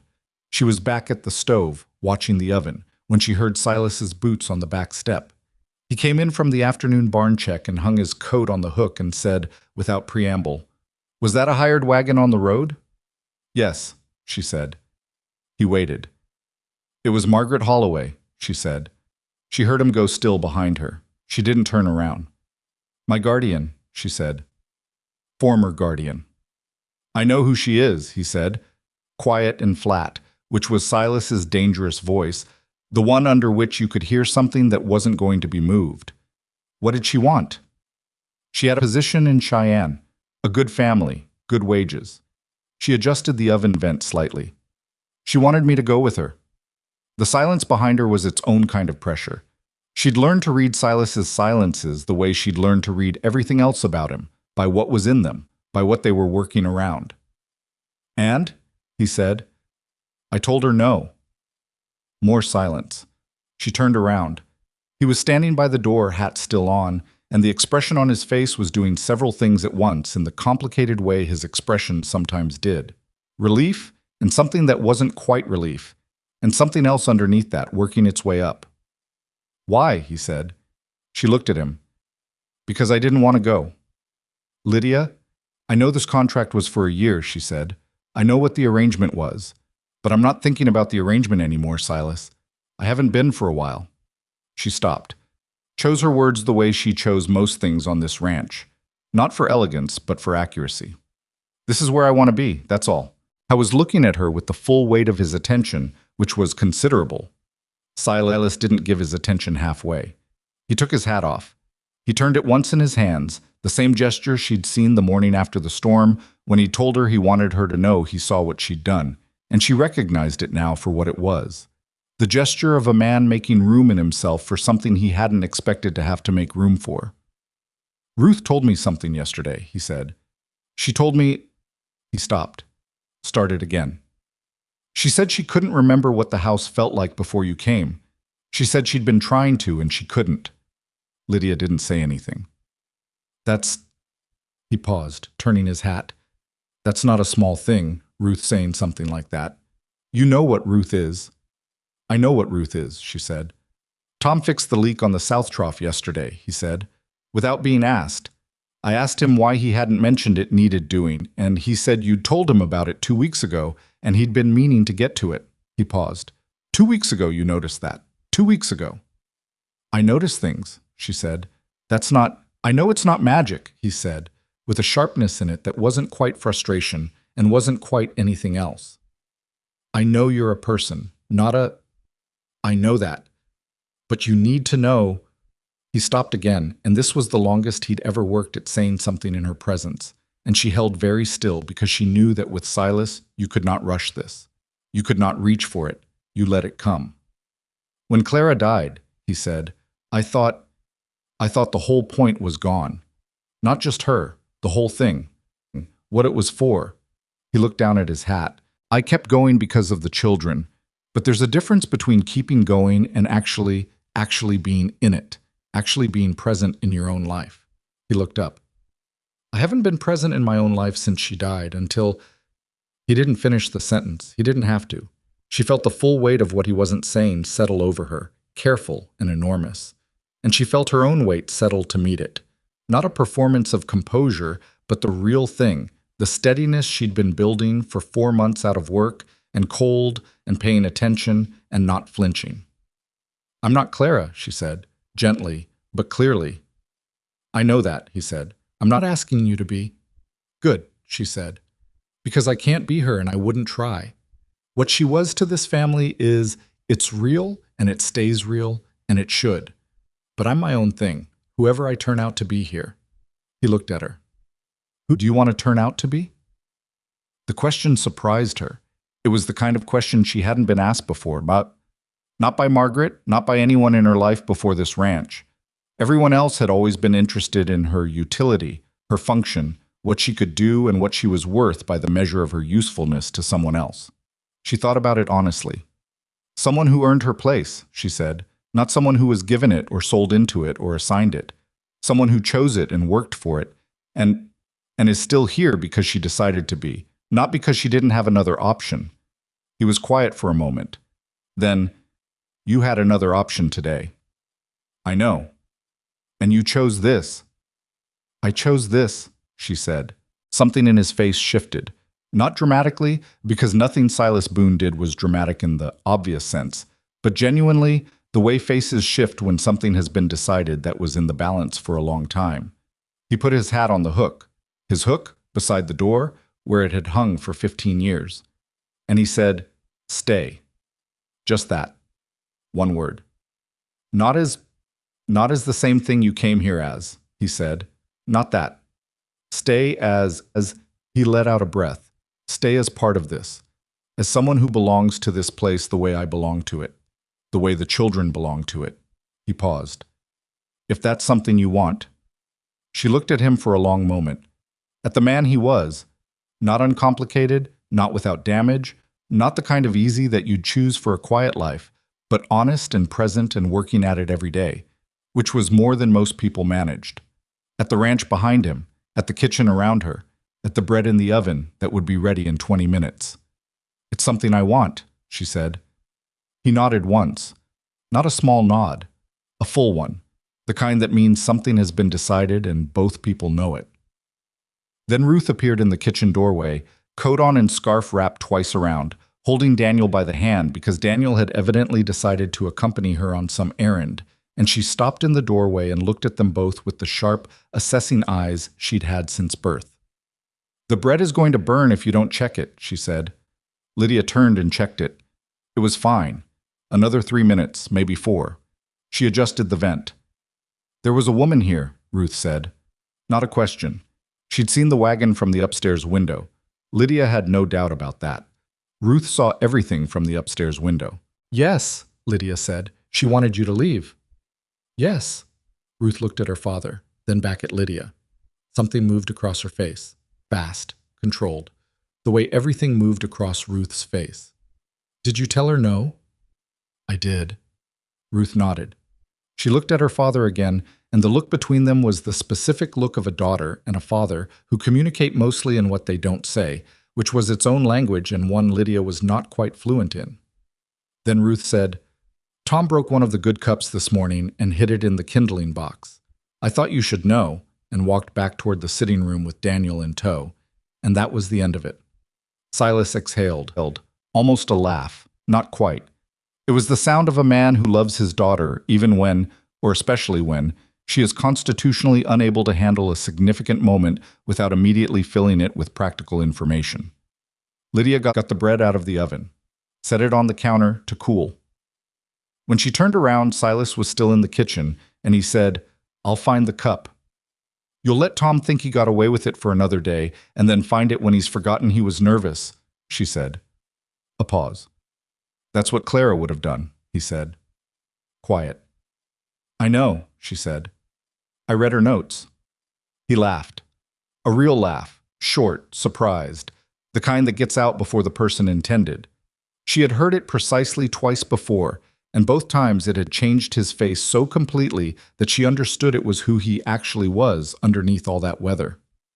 "She'd have liked you," he said, for the second time. "You said that before," she said. "Still true." The kitchen was warm, the bread was cooling. Outside the window, the sky was doing the thing it did in late January in Wyoming, going dark fast, going deeply dark. The kind of dark that made the lamplight from the windows the most important light in the world. She got the lamp from the shelf and lit it. That evening, something shifted in the house in a way that was hard to describe but impossible to miss. Not dramatic, not announced, just differently arranged. The children came to supper the way they always came to supper, but Eli sat closer to Lydia than he usually did, close enough that his elbow bumped hers when he reached for his cup, and he said sorry in the absent way of someone who doesn't particularly think they need to be sorry and is just saying it because it's polite. Hannah had made a small drawing during her afternoon lessons that was currently tucked under Lydia's place setting, which Lydia found when she sat down. A drawing of the kitchen table, all of them around it, a figure at the stove and a figure at the head of the table and small figures in between. She didn't say anything about it. She looked at it and folded it carefully and put it in her apron pocket. Tom passed her the salt before she reached for it. He did this without comment, without even making eye contact, with the specific studied nonchalance of a 16-year-old who absolutely knew what he was doing and was not going to make a thing out of it. Daniel ate all of his supper. He'd been eating more for a month, small steady increments that you only noticed if you were tracking them, which Lydia was. She didn't comment on it. Drawing attention to Daniel's eating was a guaranteed way to interrupt it. But she noticed and noted it and felt the small warm certainty of it in the place where she kept the things that were becoming hers. After supper, while the children were clearing the table, a task they'd arrived at collectively and imperfectly, with ongoing negotiation about who was responsible for what, Tom appeared beside her at the sink and said, low enough that it was just between them, "She was here a long time, that woman, in the sitting room." "Not that long," Lydia said. "Long enough," Tom said. He picked up a dish and dried it without being asked, which was not a task he'd ever voluntarily participated in. Was she... He stopped. Tried again. "Was she awful to you? Before?" She thought about how to answer that. Tom was asking because he needed to know something specific. Not the details of Margaret's visit, but something about what Lydia came from, about whether the person he'd been watching for 4 months had a right to the ground she stood on. "She wasn't kind," Lydia said, "but I learned things from it that I wouldn't trade." "Like what?" "Like knowing exactly what I don't want," she said. "That's worth more than people think." Tom dried the dish, set it on the stack. "She's not coming back?" "No," Lydia said. "She got what she came for." He nodded. Dried another dish. Then, as he was putting it away, he said, almost too casually, "Good," and went back to the table for the next stack. She washed and didn't smile about it until she was facing the sink where nobody could see. Ruth was the last one downstairs that night.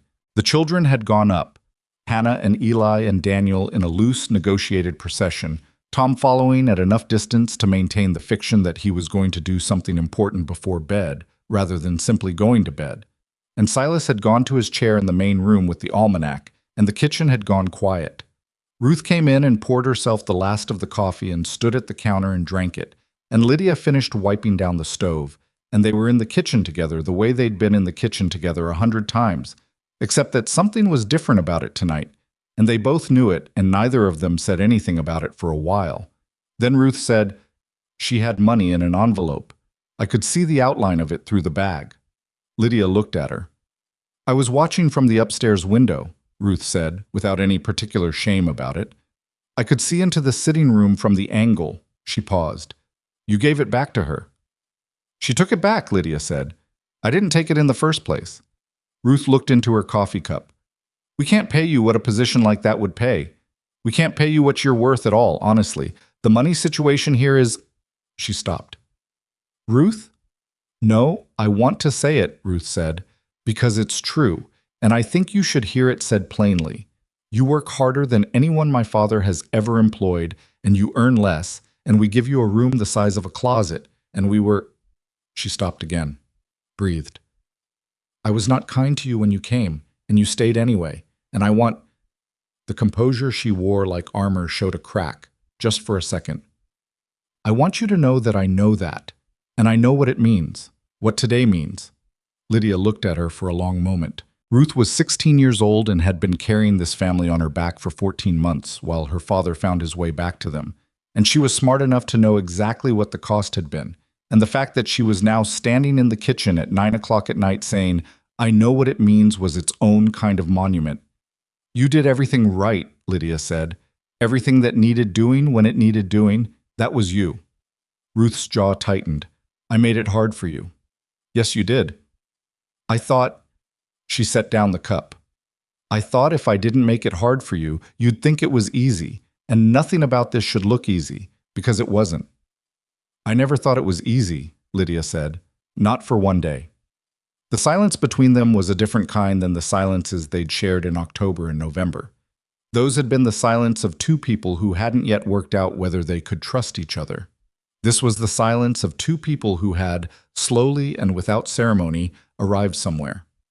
"I'm glad you stayed," Ruth said, quietly, like it was an effort to say it, which for Ruth it probably was.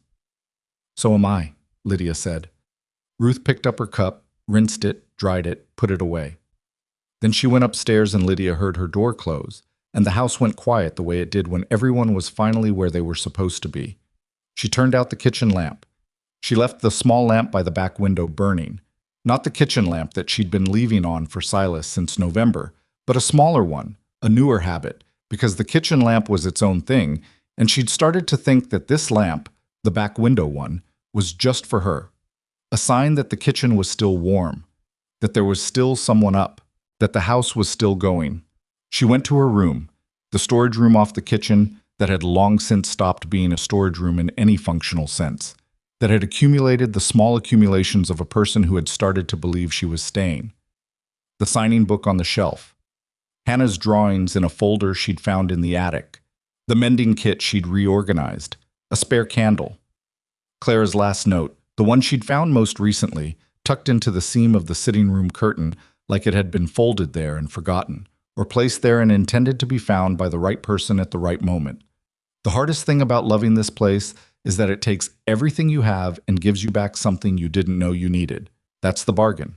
If you can live with the bargain, you'll belong here. If you can't, it'll tell you soon enough.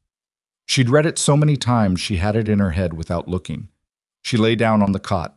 Outside the window, the ranch was dark and cold and deeply quiet, and inside the house was warm, and somewhere upstairs 5 children were sleeping, and in the main room Silas Boone was reading his almanac in the chair by the fire, and she had turned down an envelope today, and she would do it again tomorrow if she had to, and every day after that. She had been bought for $40. She had decided, without being asked, that she was worth considerably more than that. And she had decided, without ceremony or announcement, that this was the place where she was going to prove it. Not to Margaret Holloway, not to the territorial board, not to anyone who'd been keeping track of her value on their own ledger. To herself. She fell asleep with the lamp burning low on the crate beside her, and outside the window the Wyoming sky was absolutely full of stars, the way it got on cold, clear nights, more stars than a person from anywhere else would believe. She had stopped being surprised by how beautiful it was. She had started taking it for granted instead, the way you take things for granted when they belong to you, when you stop looking at them like a visitor and start looking at them like someone who lives there. That was what belonging felt like, she was learning. Not dramatic, not announced, just the stars and the lamp and the sound of the house breathing around you, and the absolute bedrock certainty that you were not going anywhere. February was the month that broke the back of winter on Blackstone Ranch, though it didn't do it graciously. It did it the way most hard things end, not with a clean finish, but with a gradual, grudging retreat, the cold pulling back in stages, fighting for every inch of ground. There were still mornings in the second week of February when the temperature dropped back below zero and the pump needed braking again and the animals needed extra feed. But between those mornings there were other mornings, new ones, where the light came earlier and the air had something in it that wasn't quite warmth but wasn't pure cold either. A quality, a suggestion, the way a room changes when someone opens a window in another part of the house. The ranch changed with the light. Not dramatically. Real change on working land doesn't announce itself. It shows up in the way the mud begins to come back, first at the edges of the yard where the sun hits longest, then spreading. In the way. Reuben started coming to the paddock fence looking for attention, young enough that the world still seemed like something designed for his benefit. In the way the chickens came out further into the yard each morning, the radius of their confidence expanding with the temperature. Lydia noticed all of it. She had become, over 6 months on Blackstone Ranch, a person who noticed the small movements of things. It was not a skill she'd been taught. It was something that had grown in her out of necessity and then outgrown necessity and become simply the way she moved through a day. The conversation between her and Silas in January, the one over the bread and the envelope and the single word stay, had not been followed by anything dramatic. That was the thing about Silas Boone that she had fully understood by now. He was not a man who moved fast in the emotional directions. He had said what he'd said, and she had answered what she'd answered, and then life had continued being life, which on a working ranch meant that whatever was happening between two people happened in the margins of everything else that needed doing. But the margins were real. She felt them. He started asking her opinion on things. Not household things. He'd been comfortable with that for months. But ranch things. The decision about whether to sell 2 of the older steers before spring or carry them through to better prices in summer. Whether the south pasture could handle a second cutting of hay if they managed the watering right. Small consultations, practical in form, that were also something else. The kind of conversation you have with a person you've decided to trust rather than a person you've hired. She answered honestly, and sometimes she was wrong, and she said so when she figured it out, and he absorbed that the same way he absorbed everything, without drama, with a kind of deliberate patience that she'd come to understand was not coldness, but care. Silas was careful with things that mattered to him. He'd always been. He was being careful with this. The children saw it before either of them said anything about it. Children always do. They have the unfair advantage of not being invested in the story the adults are telling themselves, so they see the actual story instead. Eli saw it first because Eli saw everything first and had no internal mechanism for waiting to comment on it. He said, at the breakfast table one morning in late February, with the specific bluntness of a child who has not yet learned that some observations are better kept private, "Are you and Lydia going to get married?" The kitchen went very quiet. Tom looked at his plate. Ruth looked at the window. Hannah made a small sound that could have been a cough or could have been something else entirely. Silas set down his coffee cup. He looked at Eli for a long moment. "That," he said, "is a conversation for another time." "But are you—" "Eli." The voice that meant end of subject. Eli subsided, but he looked across the table at Lydia with the expression of someone who believes they already know the answer and is merely awaiting confirmation. She got up to refill the coffee pot and didn't look at Silas and didn't let herself smile until she was facing the stove. Silas asked her to walk with him that evening, after supper. Not a significant request. They'd walk together occasionally, checking things in the yard. But this was clearly different in the asking. He said it with his hat in his hands, and she said yes. And they put on their coats and went out into the February evening, which was cold but bearable, the stars not yet out, but the western sky still holding the last of the light. They walked to the east fence line, the one that Tom had fixed in November, and that had held all winter without a post shifting. They stood at the fence and looked at the pasture, and neither of them said anything for long enough that in any other context it would have been awkward, but between them it wasn't. They'd gotten past awkward somewhere around December. "I've been thinking," Silas said, "about what I said in January." "I remember what you said in January," she said. "I want to say it more clearly." He turned his hat in his hands. She'd come to understand this gesture as the outward sign of Silas working at something, the physical equivalent of the effort it took him to reach for words that meant what he actually meant. "I want to ask you formally, not just to stay, to be part of this as a permanent thing, as my wife." He paused. "If that's something you want." She looked at the pasture, the mud at its edges, the first suggestion of green coming back in the low spots. Reuben in the far corner, young and interested in everything. The mountains beyond, still snow-capped, permanent and indifferent and beautiful in the way Wyoming was always beautiful. Not for your benefit, but real, whether you were there to see it or not. She thought about being 19 and standing in the dirt behind Fitch's saloon while a gavel came down. She thought about the wagon that took her north, and the cold that was waiting, and the family that didn't want her, and the room that was a closet, and the work that never stopped. She thought about Daniel's hands saying together, about Clara's notes on soft paper, about bread in the oven and Eli asleep on the floor, and Ruth asking a question that was really something braver than a question. She thought about $40. "Yes," she said. "That's something I want." He exhaled. Not a dramatic exhale, not a performance of relief, just the sound of a man who had been holding something carefully for a long time and was now, cautiously, setting it down. He reached over and took her hand, and his hand was the hand of a man who worked, rough and warm and real, and they stood at the east fence line in the February evening, and that was enough. That was more than enough. They told the children the next morning at breakfast. Silas did the telling, in the direct, unornamented way he did everything, and the table went through several reactions more or less simultaneously. Eli said, "I knew it," with the satisfaction of someone who has been waiting for the adults to catch up. Hannah started crying immediately, quiet, happy tears, and then looked embarrassed about it and stopped, which took more effort than the crying had. Tom sat very still for a moment. Then he said, "Okay," and went back to his breakfast, which everyone in the room understood was Tom's version of a standing ovation. Ruth looked at Lydia across the table. The look lasted only a second. It said everything Ruth had said the night in the kitchen in January, and also the things she hadn't said, the things she'd been working up to since October, and it concluded with something that was unmistakably, if briefly, a smile. A real one. And Daniel, who had been sitting beside Eli eating his breakfast with the focused attention he brought to meals, looked up.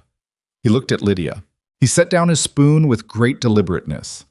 Then he raised both hands and made the sign, the one he'd invented, the one that was only theirs, both palms open and moving toward each other until they almost touched. Together, she made it back to him, and this time he did smile, and it was the smile she'd seen maybe 6 times in 6 months, and each time it was a small shock of something that went straight to the chest, the smile of a boy coming back into his own life. The wedding was on the first Saturday of April, when the mud had firmed up enough for people to travel without losing a wagon wheel, and the pasture grass was genuinely, unmistakably coming back. Not a large ceremony. There was no minister in the immediate area. The nearest was in Crestfall, and Silas asked him to make the trip, and the man came willingly, a practical person who understood that frontier marriages happened when they happened, and geography was not a reason to deprive people of the form. Pete came, which she had expected. He cried during the vows, which she had not, and he made no apologies for it. A family from 8 miles east, the Hargroves, who had known Silas for years and whose wife had brought soup twice in the months after Clara died, which Silas had mentioned once in passing and which Lydia had understood meant a great deal, came with their 4 children, and the combined noise level of 9 children in one house was an experience Lydia would describe later as bracing. Ruth had made the wedding dress. This was not something that had been planned or discussed. Lydia had said she would wear her good dress, which was a reasonable dark blue wool, and Ruth had looked at her for one long moment and said, "No, you won't," and disappeared for 3 weeks into the evenings with fabric she'd ordered through Pete without telling anyone. The dress was cream-colored flannel, simple and practical and exactly right. Not elaborate, not frontier bride in a catalog, but the kind of dress a person could wear who worked for a living and wanted to look like herself on the most important day, rather than like a picture of someone else. She stood in the kitchen in it the morning of the wedding while Hannah did her hair, and Ruth stood back and assessed, and she thought about the gray dress she'd worn to the auction, worn and plain and not chosen, just the dress that was available. And she thought about the distance between that dress and this one, which was not measured in fabric or money, but in something harder to name and more permanent. Silas was waiting on the porch when she came out. He was in his good coat, dark wool, brushed, with the buttons replaced sometime recently because the old ones had been mismatched and the new ones were identical. And he had combed his hair, which she'd never seen him do for anything, and he looked at her the way he looked at things he'd decided to take care of for the rest of his life. The ceremony was held in the yard, which was the only space large enough, and the April light came down clean and direct the way April light does in Wyoming, making everything look like it means something. The Hargrove children fidgeted. Eli stood up straight for approximately 4 minutes and then stopped. Tom had polished his boots to a standard she'd never seen from him before and was clearly trying not to be visibly moved by anything, which required significant effort. Daniel stood beside Lydia throughout. This was his own decision. He'd simply positioned himself there in the morning and had not moved from her side, and nobody suggested he do otherwise. When the vows were said, she felt his small hand find hers and hold it, and she held it back. And whatever else happened in her life after that day, she would count that as one of the moments she'd carry. After, Pete shook Silas's hand for a long time and said something too low for Lydia to hear, and Silas said something back, and Pete laughed and wiped his eyes again and went to get more of the cake that Hannah and Eli had made with mixed but enthusiastic results. Mrs. Hargrove found Lydia near the fence line where the party had spread into the yard and said, "I hear you came here under difficult circumstances." Lydia looked at her. She was a direct woman, Mrs. Hargrove, the kind of person you like immediately because they save time. "I did," Lydia said, "and now here you are." "Now here I am." Mrs. Hargrove looked at the yard, the children, the small celebration, the ranch behind them, and she said, Clara would have been relieved. That sounds strange, maybe, but she worried about them. She knew what was coming, and she worried about who was going to take care of them.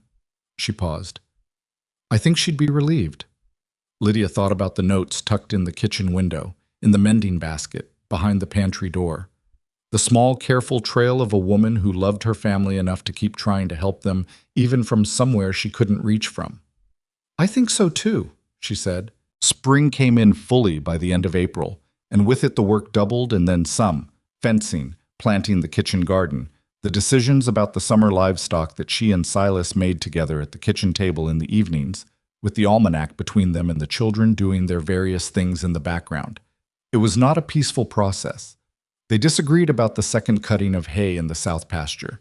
She thought it was workable. He thought it was a gamble that could cost them if the fall came early, and they went back and forth on it with the specific friction of two people who are both used to being right and are learning the architecture of being right together, which is different and harder.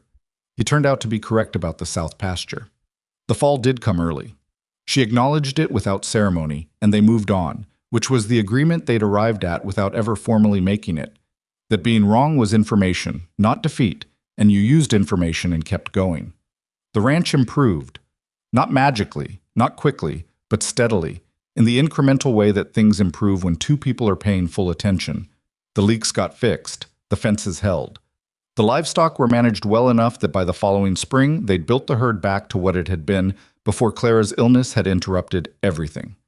The kitchen garden produced enough that Ruth began selling preserved goods to Pete's contacts in Crestfall, which was Ruth's idea entirely, and it was a good one, and the money was put toward the children's futures in a careful ledger that Ruth kept and showed to Lydia and Silas monthly. Daniel spoke for the first time in September of that year.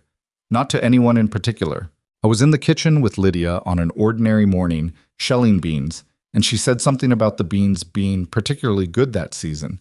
And he looked at his hands and said, in a voice that was slightly rough from disuse but perfectly clear, "Yes."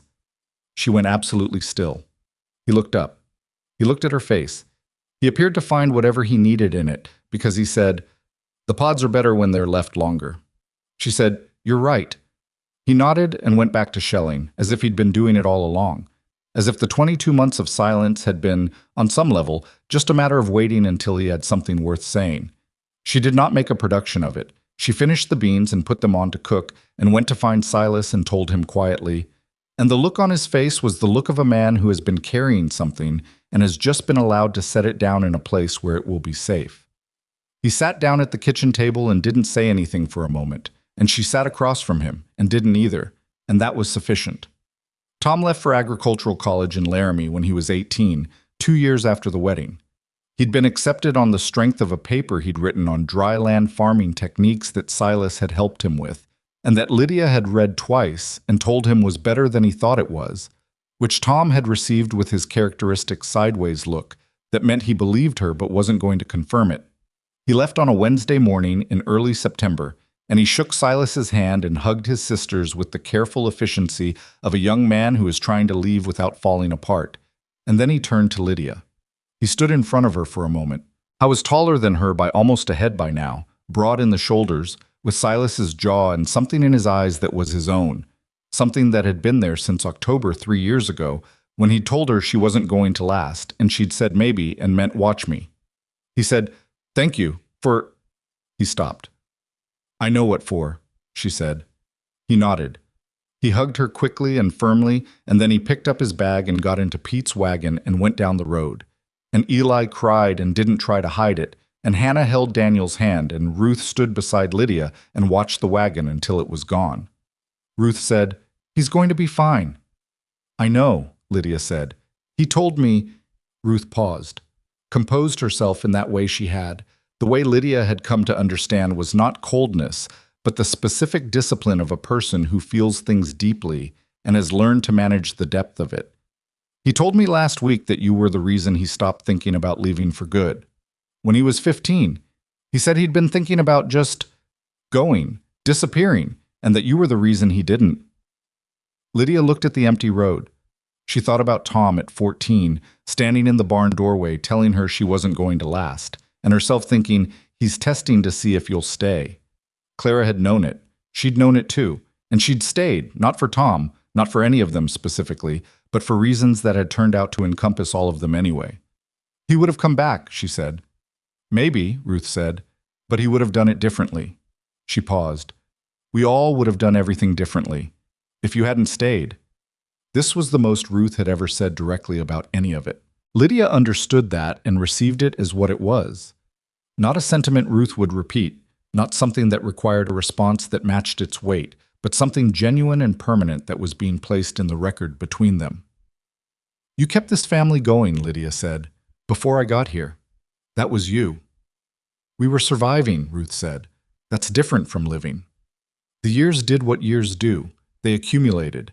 Eli grew up loud and curious and went to work as a land surveyor, mapping the expanding territories with the same relentless interest in everything that had driven his family to distraction when he was 8 and had turned out to be his greatest professional asset.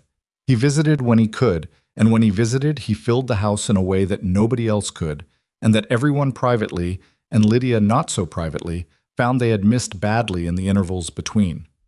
Hannah married a man from Crestfall who was a school teacher, which surprised no one who had watched her spend her childhood teaching Daniel things. How to read, how to draw, how to move through the world in a way that the world could receive. She was a good teacher herself by temperament, patient and direct, and she visited with her husband and eventually with children who had her eyes and Silas's jaw and a confidence that Lydia recognized as the specific confidence of people who grew up in a house that wanted them. Ruth never married. This was her choice, made deliberately and without apology, and Lydia never pressed her about it or treated it as a problem to be solved. Ruth ran the household accounts for Blackstone Ranch for 15 years, and then, on the strength of that experience and a reputation for mathematical precision that had spread to every merchant and banker in the county, opened a bookkeeping office in Crestfall that became the most trusted establishment of its kind in the valley. She visited every Sunday until Silas's hair went gray, and then she visited more often, driving herself in her own buggy with the matter-of-fact competence she brought to everything. Daniel became a teacher of sign language. This was not a profession that had existed in any formal sense when he was a boy, but he helped make it one, slowly and in the particular way that things get made, through need and persistence and the refusal to accept that what exists is necessarily what should exist. He worked with deaf children across 3 territories, traveling extensively, returning to Blackstone Ranch between travels.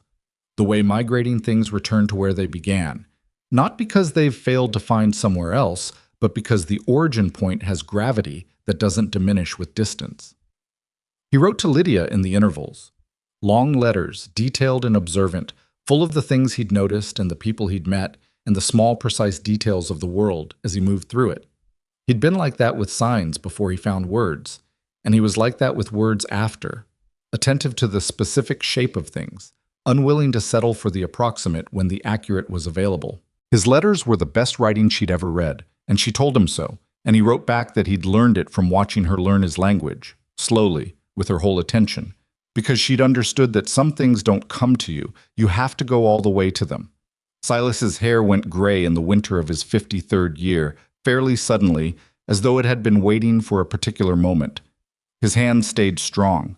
His back gave him trouble in the cold weather, which he did not complain about, and which she managed with the same practical attention she'd brought to everything from the first morning with the blocked stovepipe and the smoking kitchen. He was not easy, had never been easy, would not have been himself if he'd been easy. He was still a man who carried things alone longer than he should before allowing anyone to help carry them, and she'd stopped trying to cure him of this and started instead being available at the point when he was ready to put it down, which he'd learned was what she did, and which he'd stopped pretending he didn't need. They had 23 years together before he died. Not enough. Never enough. But 23 years of waking up in the same house, and eating at the same table, and walking the fence line in the evenings, and arguing about the south pasture, and reading by the same fire, and being, imperfectly and without ceremony, exactly what they'd decided to be to each other on an April morning with Pete crying and Eli trying to stand straight. She stood on the porch the evening after his funeral, the children home, all of them, gathered from their various distances, and she looked at the ranch the way she'd first looked at it from the wagon road in October 16 years ago, except that it was not the same thing she was looking at. The east fence held. The barn had been repainted. The kitchen garden was producing the 3rd generation of seeds she'd first planted 6 months after she arrived, saved and replanted each year, the descendants of seeds that had been Clara's. The stone chimney drew well. She'd had it cleaned properly 3 years back, and it hadn't given trouble since. The house was full right now of the sound of her children and their children, overlapping voices and someone laughing in the kitchen, and the particular sound of Eli explaining something at too much volume to someone who hadn't asked but was getting the explanation anyway. She was not the girl from the auction. She had not been for a long time. But she was connected to her, that girl. She could draw the line between them without difficulty, could see every step of the distance. She did not feel grateful for having been sold. She did not frame her life as a gift that had come from being treated as a transaction. That was not the lesson. The lesson was something more complicated and more honest than that. The lesson was that being assigned a low value by someone who doesn't know your worth is genuinely terrible, and it causes real damage, and you do not have to find the silver lining in it, or forgive it, or transform it into something instructive. What you can do, what she had done, is refuse to let someone else's assessment become your internal truth. You can take the damaged starting point and build from it anyway, not because the damage wasn't real, but because the building is also real, and the building is yours. She'd built this. Not alone. Nothing was ever built alone, and anyone who told you otherwise was leaving out half the work. But she had been present for every day of it, had shown up in the cold and the dark and the uncertainty, had paid attention when attention was what was needed, and had acted when action was what was needed, and had known, mostly, which was which. Daniel came to stand beside her on the porch. He was 31 years old, with Silas's build and his mother Clara's eyes, and he stood the way he always stood, quietly, without taking up more space than he needed, present in a way that was fully present rather than just physically there. He said, "You're thinking about when you arrived." She looked at him. "How do you know?" "You always stand like that when you're doing the math of the distance." He stood beside her and looked out at the ranch. "How far is it?" She thought about it honestly, the way she'd thought about things her whole life at this ranch. "Far enough that I can't quite see the beginning clearly anymore," she said, "but close enough that I know the shape of it." He was quiet for a moment. Then he said, "I remember the first sign you made at me. It was wrong. The angle was off. She laughed. An actual laugh, surprised out of her. I know it was wrong. The book had a misprint. I knew you were trying, he said. That was what mattered. Nobody had tried before. She looked at the mountains.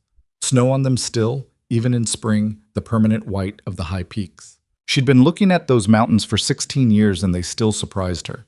Not by changing, but by being exactly what they were, reliably, without performance or apology. Your mother left notes, she said, around the house, before she died.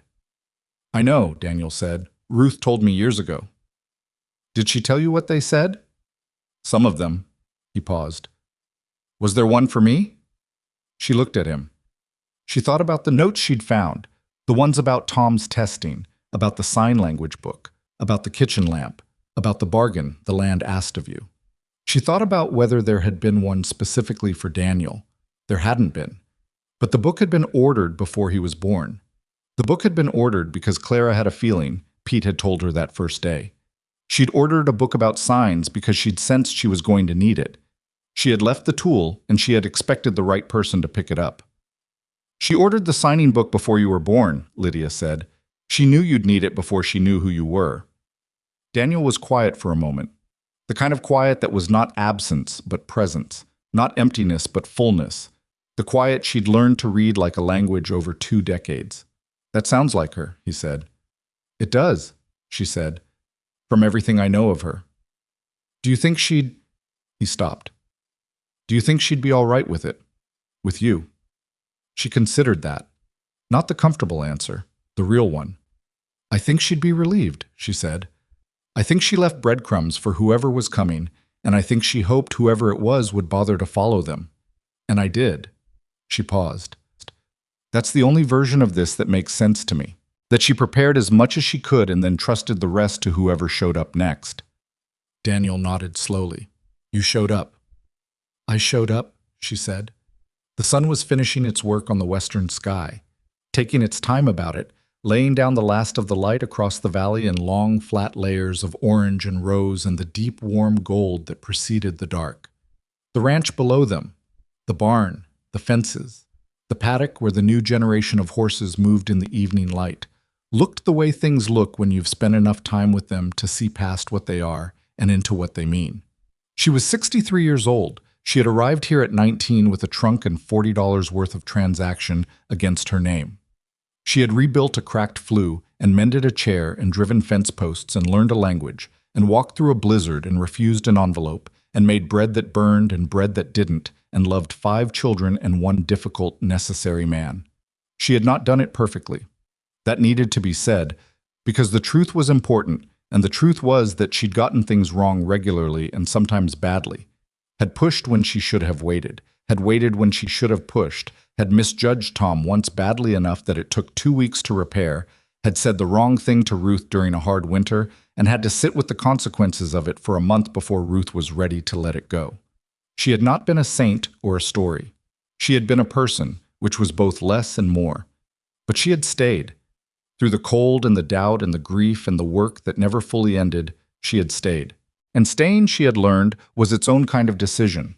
Not passive, not the absence of other choices, but an active and continuing choice made every morning when you got up and put on your boots and went out to meet whatever the day was going to ask of you. The door opened behind her and Eli came out, coffee in both hands, already talking. And I told him the survey line was wrong by 12 feet, and he didn't believe me until I showed him the reference mark from 1887, which is still there, buried under about 3 inches of... He stopped, looked at her face, looked at the sky. Sorry, were you in the middle of something? No, she said.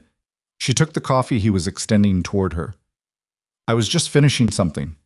He stood beside her and Daniel, and they stood there, the 3 of them, in the cooling evening air with the sky doing what Wyoming skies did when they decided to be beautiful, which was to do it without asking your opinion and without waiting for a good time. Behind them, in the house, the children and grandchildren made the sounds of a family that was alive, imperfect and loud and various and real. She drank her coffee. She was not what $40 had said she was. She was not what any amount of money could have said she was, because the things she'd turned out to be were not the kind that had prices. They were the kind that had weight and continuance and showed up in the people around you, in the way they stood and the things they knew and the choices they made on their own days when nobody was watching. She had earned every inch of this porch. She stood on it, and she did not feel triumphant, exactly, because triumph implies an opponent, and the thing she'd been working against all these years wasn't a person. It was a condition. It was the condition of being told you were worth nothing, and the long, imperfect, never quite finished work of proving to yourself, only ever to yourself, that the telling was wrong. The mountains held their snow. The ranch held its ground. The sky went on longer than any sky she'd ever known, the way Wyoming sky always went on, past where you expected it to stop, past the edge of what you thought you could see. That was enough. That was more than she'd been given, and more than she'd earned, and less than she'd have chosen if choosing were simpler. That was a life.